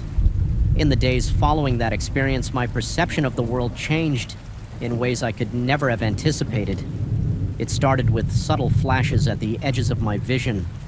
Little sparks of light, glimmers of color dancing around people's bodies. Once I was walking through a grocery store when I noticed faint halos hovering around the employees, shimmering like heat waves off asphalt. My breath caught in my throat and my pulse accelerated. I told myself it was fatigue, maybe a visual trick from the fluorescent lighting. Yet the more I tried to dismiss it, the more persistent these colorful outlines became. It was as though I was seeing something that hovered just outside the normal spectrum of sight. Then came the day when I noticed lines almost like threads of light weaving around strangers on the street. If I focused, I sensed them radiating from each person, branching out in dozens of directions, all drifting into the distance. When I closed my eyes, the same lines lingered in the darkness behind my eyelids, pulsing with an uncanny vibrancy. I walked around in a constant state of hyper-awareness, my heart fluttering like a trapped bird in my ribcage. Every noise, every flicker of motion felt amplified. My skin tingled with apprehension, and I couldn't shake the feeling that I was standing on the threshold of two worlds. At once, the tangible reality and something deeper, more arcane. Gradually, these visions intensified. I began to see shapes, silhouettes, or something akin to echoes outside my window at night. Whenever I turned my head, they vanished, leaving me gasping in alarm. My apartment, once a sanctuary of comforting stillness, felt haunted by an otherworldly presence I couldn't sleep without the lights on my chest, seized with dread whenever darkness enclosed me. The sense that I was being observed lurked in every corner, making my palms sweat and my heartbeat hammered loud enough to keep me awake. I recalled how after the premonition on the highway, my life was spared by what felt like a cosmic intervention. Now I wondered if something had noticed that intervention one night as I tried to settle into the worn-out cushions of my couch. I sensed a flicker in the air as though the space in front of me warped momentarily. My temples throbbed and I felt a wave of nausea along with a tingling along my spine. I blinked and realized that I could see my living room in two versions at once. In one version, the lamp in the corner was glowing. A steady, soft yellow in the other, the lamp's light flickered and pulsed with a sickly greenish hue, casting crooked shadows on the walls. As I looked down at my hands, I saw them superimposed over each other in slightly different positions. My breath caught and my vision blurred for a second, forcing me to grip the edge of the couch until my knuckles turned white. A cold sweat formed on my forehead, and my heart pounded against my ribcage. This shift, this split in reality, lasted only a moment when it passed. I was left with a deep sense of unease and an unshakable panic. Despite my utter bewilderment, I tried to continue my daily routine. I went to work pretending that my smiles and polite nods were genuine, although inside my nerves were fraying. At times, my body would feel so tense that my shoulders ached and my breath came in shallow bursts, as if I were constantly bracing for an invisible impact I confided in. No one, how could I explain that I was seeing alternate realities flicker in and out of my vision? How could I tell anyone that sometimes I glimpsed a shimmering aura around them? Lines of possible futures stretching out from their shoulders like the legs of a sprawling spider. No words could accurately capture the dread that crawled through my veins. Before long, these multiple realities began to bleed into one another more frequently. I would be sitting at my desk trying to finish a mundane task when I would see a second desk overlapping the first, or a second version of my own hand turning the pages of a notebook that wasn't actually there. My ears started picking up faint whispers, muffled voices that seemed to be calling to me through layers of static. My heart rate skyrocketed each time, pounding so loudly I thought everyone in the office must hear it, but no one seemed to notice the silent chaos unfurling inside me at night. The sense of being watched grew unbearable. I perceived indistinct figures outside my window when I mustered the courage to approach the glass. They weren't there yet. A lingering tension in the air convinced me I hadn't imagined them sometimes in that liminal zone between waking and dreaming. I heard a faint scraping against the window, or a rustling just beyond the curtains. I'd bolt upright. Chest-tight hair standing on end. My throat would feel dry and a hollow ache would gnaw at my stomach. In those moments, my vision would briefly split again, revealing another version of my room, one where shadowy silhouettes stretched across the ceiling in unnatural angles, pulsating gently like they were breathing days blurred, and my consciousness seemed to slip in and out of these overlapping realities. Without warning, I soon noticed that certain shapes, perhaps they were entities, were following me. Whenever I was out in public, I felt an overwhelming sense of being observed. Sweat prickled beneath my clothes and a rowing dread swelled in my gut.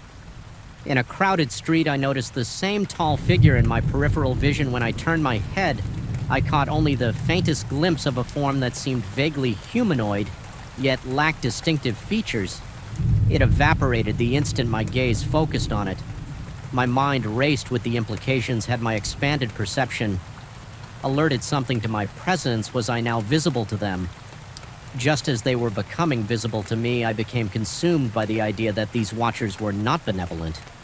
Perhaps my near miss on the highway had awakened a potential inside me, an ability to sense the hidden architecture of reality, and in turn to be sensed by powers beyond normal comprehension. Each night I tried to calm myself, telling my reflection in the mirror that I was simply tired, overworked, imagining impossible scenarios, but a tight knot of panic remained coiled in my stomach. Impossible to ignore my hands. Trembled at the thought of going to sleep, unsure if I would find myself witnessing yet another fracturing of my own surroundings. It was during one of these fitful nights that the lines of possible futures around me flared with astounding intensity. I had been lying in bed, sheets soaked with my sweat, when suddenly the entire bedroom glowed with an otherworldly light. Dozens, maybe hundreds of luminous strands extended from every piece of furniture, from every corner, swirling and crossing in elaborate patterns. My pulse became thunder in my ears, and I struggled to breathe. I sat up disoriented, watching as the walls themselves seemed to ripple. That was when I truly saw them, entities drifting in the spaces between these threads of light.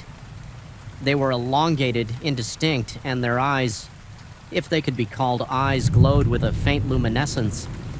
My skin broke out in goosebumps, and my scalp tingled so intensely it felt as though insects were crawling over my head. I felt them studying me, their gazes piercing through my physical form and into my mind. My heart was pounding so violently that my vision blurred at the edges. I couldn't move or speak, an invisible weight pressed against my chest. In that moment, my perceptions fractured further, and I saw multiple overlapping versions of my room. One room had the lamp shining with a comforting warm glow, while in another, everything was dark, except for the faint outlines of these entities. In a third, I saw shimmering lines of possibility dancing in the air like ghostly ribbons, desperate to ground myself. I clutched the bed frame nails, digging into the wood. I felt tears in my eyes, not from pain, but from sheer terror. Inside my head, I could almost sense them communicating in low vibrations, trying to warn or threaten me. I wasn't sure which. My breathing grew ragged, my chest heaving in short gasps. Sweat poured down my forehead, and my shirt clung to my back. I tried to scream, but could only produce a strangled wheeze. Adrenaline coursed through my veins, making my limbs shake uncontrollably. Eventually, the night receded, and I woke up the next morning with an aching body, my head pounding as if it had been used as a drum. Every muscle felt stiff, as though I had been tensed in place for hours. My eyes stung with fatigue, and my mouth was bone dry, as though I had been parched for days. I stumbled to the bathroom, half expecting to see those same haunting silhouettes behind me, although nothing was there. The weight of their observation never left me. I splashed cold water on my face, hoping to snap myself out of this nightmare. But the memory of those multiple realities overlaying each other remained vivid. Scorching my mind's eye as the weeks went on, I decided I needed to confront the phenomenon, or at least understand it enough to navigate my life without constant, paralyzing fear. I sought out books on auras, astral projection, esoteric knowledge, any scrap of information I could find that might explain my new ability. According to one obscure tome, individuals who narrowly escape grave accidents sometimes develop an extended perception, a rift that allows them to glimpse parallel existences. However, it warned that such a shift in consciousness could attract the attention of non-human entities that exist between these realities. Reading that made my stomach twist. My entire body tensed with dread as I recognized the severity of my predicament. I realized that my uncanny luck in avoiding that highway disaster might have opened a doorway, and that door wasn't just letting me peek out, it was also letting something else in. I stopped sleeping for more than an hour or two at a time. Each small noise at night jolted me awake, heart racing, every nerve in my body on high alert. My dreams were laced with creeping shadows and labyrinths of fractured reality. During the day, I saw double images of everyday scenes, a sidewalk turning into a spiraling path, an office corridor leading to an endless hallway in another dimension. My head felt perpetually light, and I was haunted by the notion that my mind was splintering under the strain of seeing too much simple tasks became exercises in focus. I had to remind myself which reality I was operating in, telling myself that the coffee mug in front of me was real, while the shimmering, half-faded mug overlapping it might be from another timeline. One afternoon, I caught sight of one of those entities standing just inside my peripheral vision in broad daylight on a sidewalk near my office building. My pulse thudded in my chest, and I froze mid-step. Pedestrians brushed past me, but no one seemed to notice the tall, indistinct shape the air around me felt. Electric crackling with unseen energy. My breath came in shallow gulps. I sensed it was a silent threat, or perhaps a warning. I swallowed hard, feeling my throat tighten, and forced myself to keep walking, telling my legs to move even though they felt like sacks of sand. The figure didn't vanish this time. It lingered a moment longer before fading out like a mirage, dissolving in a heat wave. That night, locked in my apartment with the doors double bolted and every light blazing, I confronted a choice: remain paralyzed by fear or attempt to face these watchers. My hands trembled as I lowered myself onto the living room floor, crossing my legs in a makeshift meditation posture. I inhaled through my nose, exhaled through my mouth, repeating the process until my pulse steadied just enough to remain coherent. Closing my eyes, I focused on the swirling darkness behind my lids. Almost immediately, a kaleidoscope of lights flared, revealing those luminous threads of possibility beyond them. I perceived shapes and shadows flickering. I concentrated on a single question repeated in my mind like a mantra. Why are you watching me? There was no spoken response, no clear voice. Instead, a crushing wave of emotion and imagery broke over my senses as though I was experiencing a fragmented transmission. My body shuddered violently and goosebumps prickled across my skin. I felt a presence press in on me from all sides, pushing the air from my lungs. Then for an instant, I glimpsed what lay behind the veil, an endless network of timelines branching out in every direction like roots of a colossal cosmic tree. At the edges of these roots dwelled numerous entities, drifting between realities, their forms constantly shifting as they observed me, curious yet seemingly cautious. When I opened my eyes, tears streamed down my cheeks and my breathing was ragged. Still, a curious calm settled over my chest. My heart was racing, but not in blind panic. This time, it was more like anticipation. I sensed that these watchers weren't necessarily malevolent. They had noticed my expanded perception the moment I swerved away from fate on that highway, and now they were studying whether I would succumb to terror or evolve beyond it. Slowly, I pushed myself up from the floor, wiping the sweat from my brow. A faint trembling persisted in my hands, but I felt a newfound determination in the days that followed. I experimented gingerly with my ability whenever I saw the overlapping realities. I tried to breathe steadily, acknowledging them rather than recoiling. Strange as it was, I realized each timeline was like a ripple in a vast ocean. I could feel the shifting currents, the gravitational pull of events that might happen, might never happen, or were happening in parallel. The watchers appeared less frequently, perhaps because I was learning not to panic at every flicker in the air. I still felt them there, lingering at the edges, but they seemed more like silent guardians than hunters. I won't pretend that everything has become easy. I still have nights when I wake up drenched in sweat, convinced I see one of those tall silhouettes in the corner or sense them outside my window. My heart still jackhammers in my chest. My mouth dries up and a cold flush scuttles along my spine. But now there's also a small spark of defiance inside me, a realization that I am capable of navigating the labyrinth of these multiple realities. My fear, while ever present, is tempered by a cautious curiosity. I survived that highway incident for a reason. It wasn't just luck, it was the opening of a door in my consciousness. I'm learning slowly to walk the line between terror and acceptance, to stay grounded in one reality. Even as I sense countless others, the watchers remain their presence, an unsettling reminder that I've stepped into a realm beyond ordinary human awareness. But if they expected me to collapse under the weight of my new perception, they might be disappointed. I may still quake with dread when I feel them near, but I refuse to lose myself to horror sometimes. In the hush of midnight, when the rain batters my windows and the shadows on my walls stretch to impossible lengths, I sense that unsettling pressure in the air. Once again, my heart picks up pace and my palms sweat, but I whisper inwardly that I'm still here, still fighting to keep my grip on the fragile thread of normally, and in that whisper there is resolve. Because no matter how many versions of reality I see and no matter how many entities lurk at the perimeter of my vision, I have chosen to remain in my original reality. Whatever that truly means, the watchers might observe me indefinitely, but they cannot take away my will to stand firm. eyes open, determined to face each new fracture and distortion without surrendering. I learned that facing the unknown can be both terrifying and liberating. I carry the weight of my expanded awareness, and I feel the watcher's curious, unwavering attention. Every time my reality splits in two, yet I'm here caught between multiple worlds. Living proof that sometimes the veil can be lifted and still one can find the courage to persist. And though I may never banish the fear entirely, I've accepted it as part of my existence in this twisted, shimmering tapestry of possibilities. Story 12, I still remember the first night I sensed something was off in that cramped dorm room. The ceiling light flickered in a rhythmic pulse, like a dying firefly, casting distorted shadows on the walls.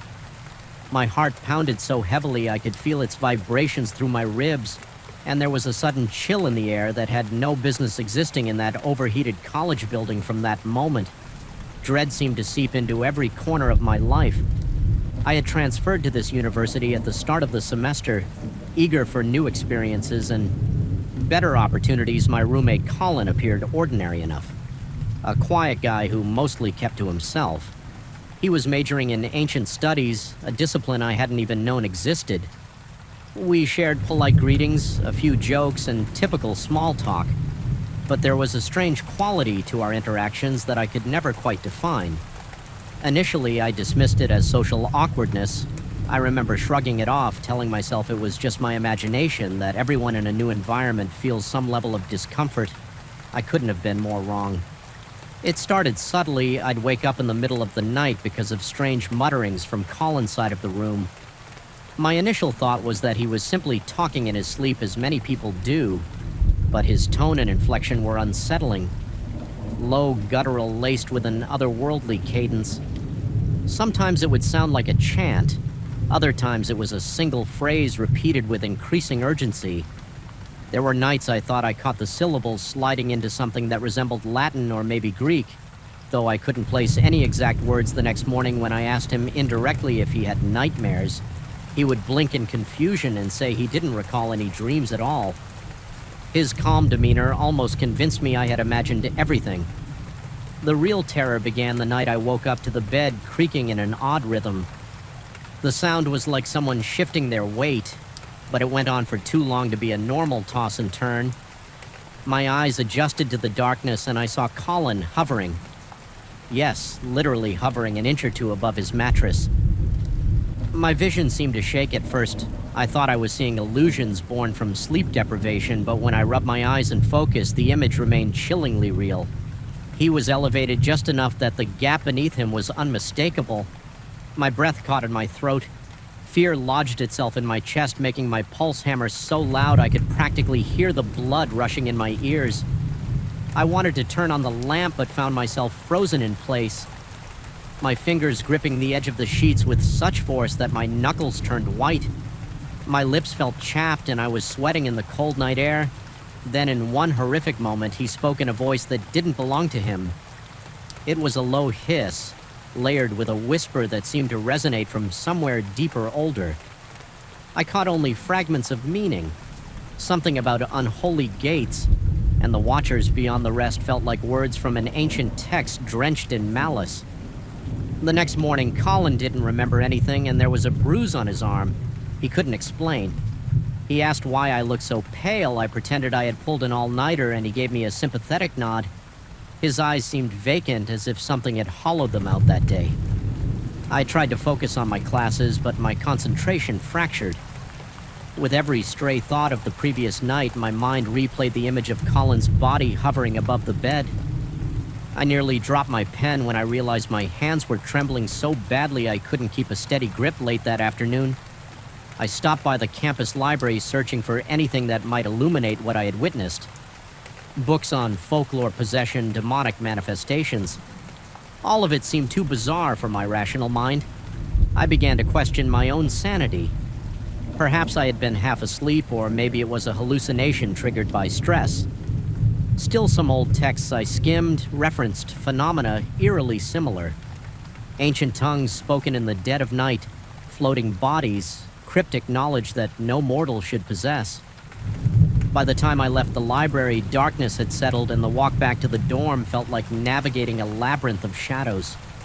I found myself glancing over my shoulder every few seconds, certain I was being watched by something I couldn't see and triggered by stress. Still some old test phenomena eerily break me. I found myself glancing over my shoulder every few seconds, certain I was being watched by something I couldn't see and triggered by stress. To you. Phenomena eerily break me. I found myself glancing over my shoulder every few seconds, certain I was being watched by something I couldn't see and triggered by stress. To you. Phenomena eerily break me. I found myself glancing over my shoulder every few seconds, certain I was being watched by something I couldn't see and triggered by stress. To you.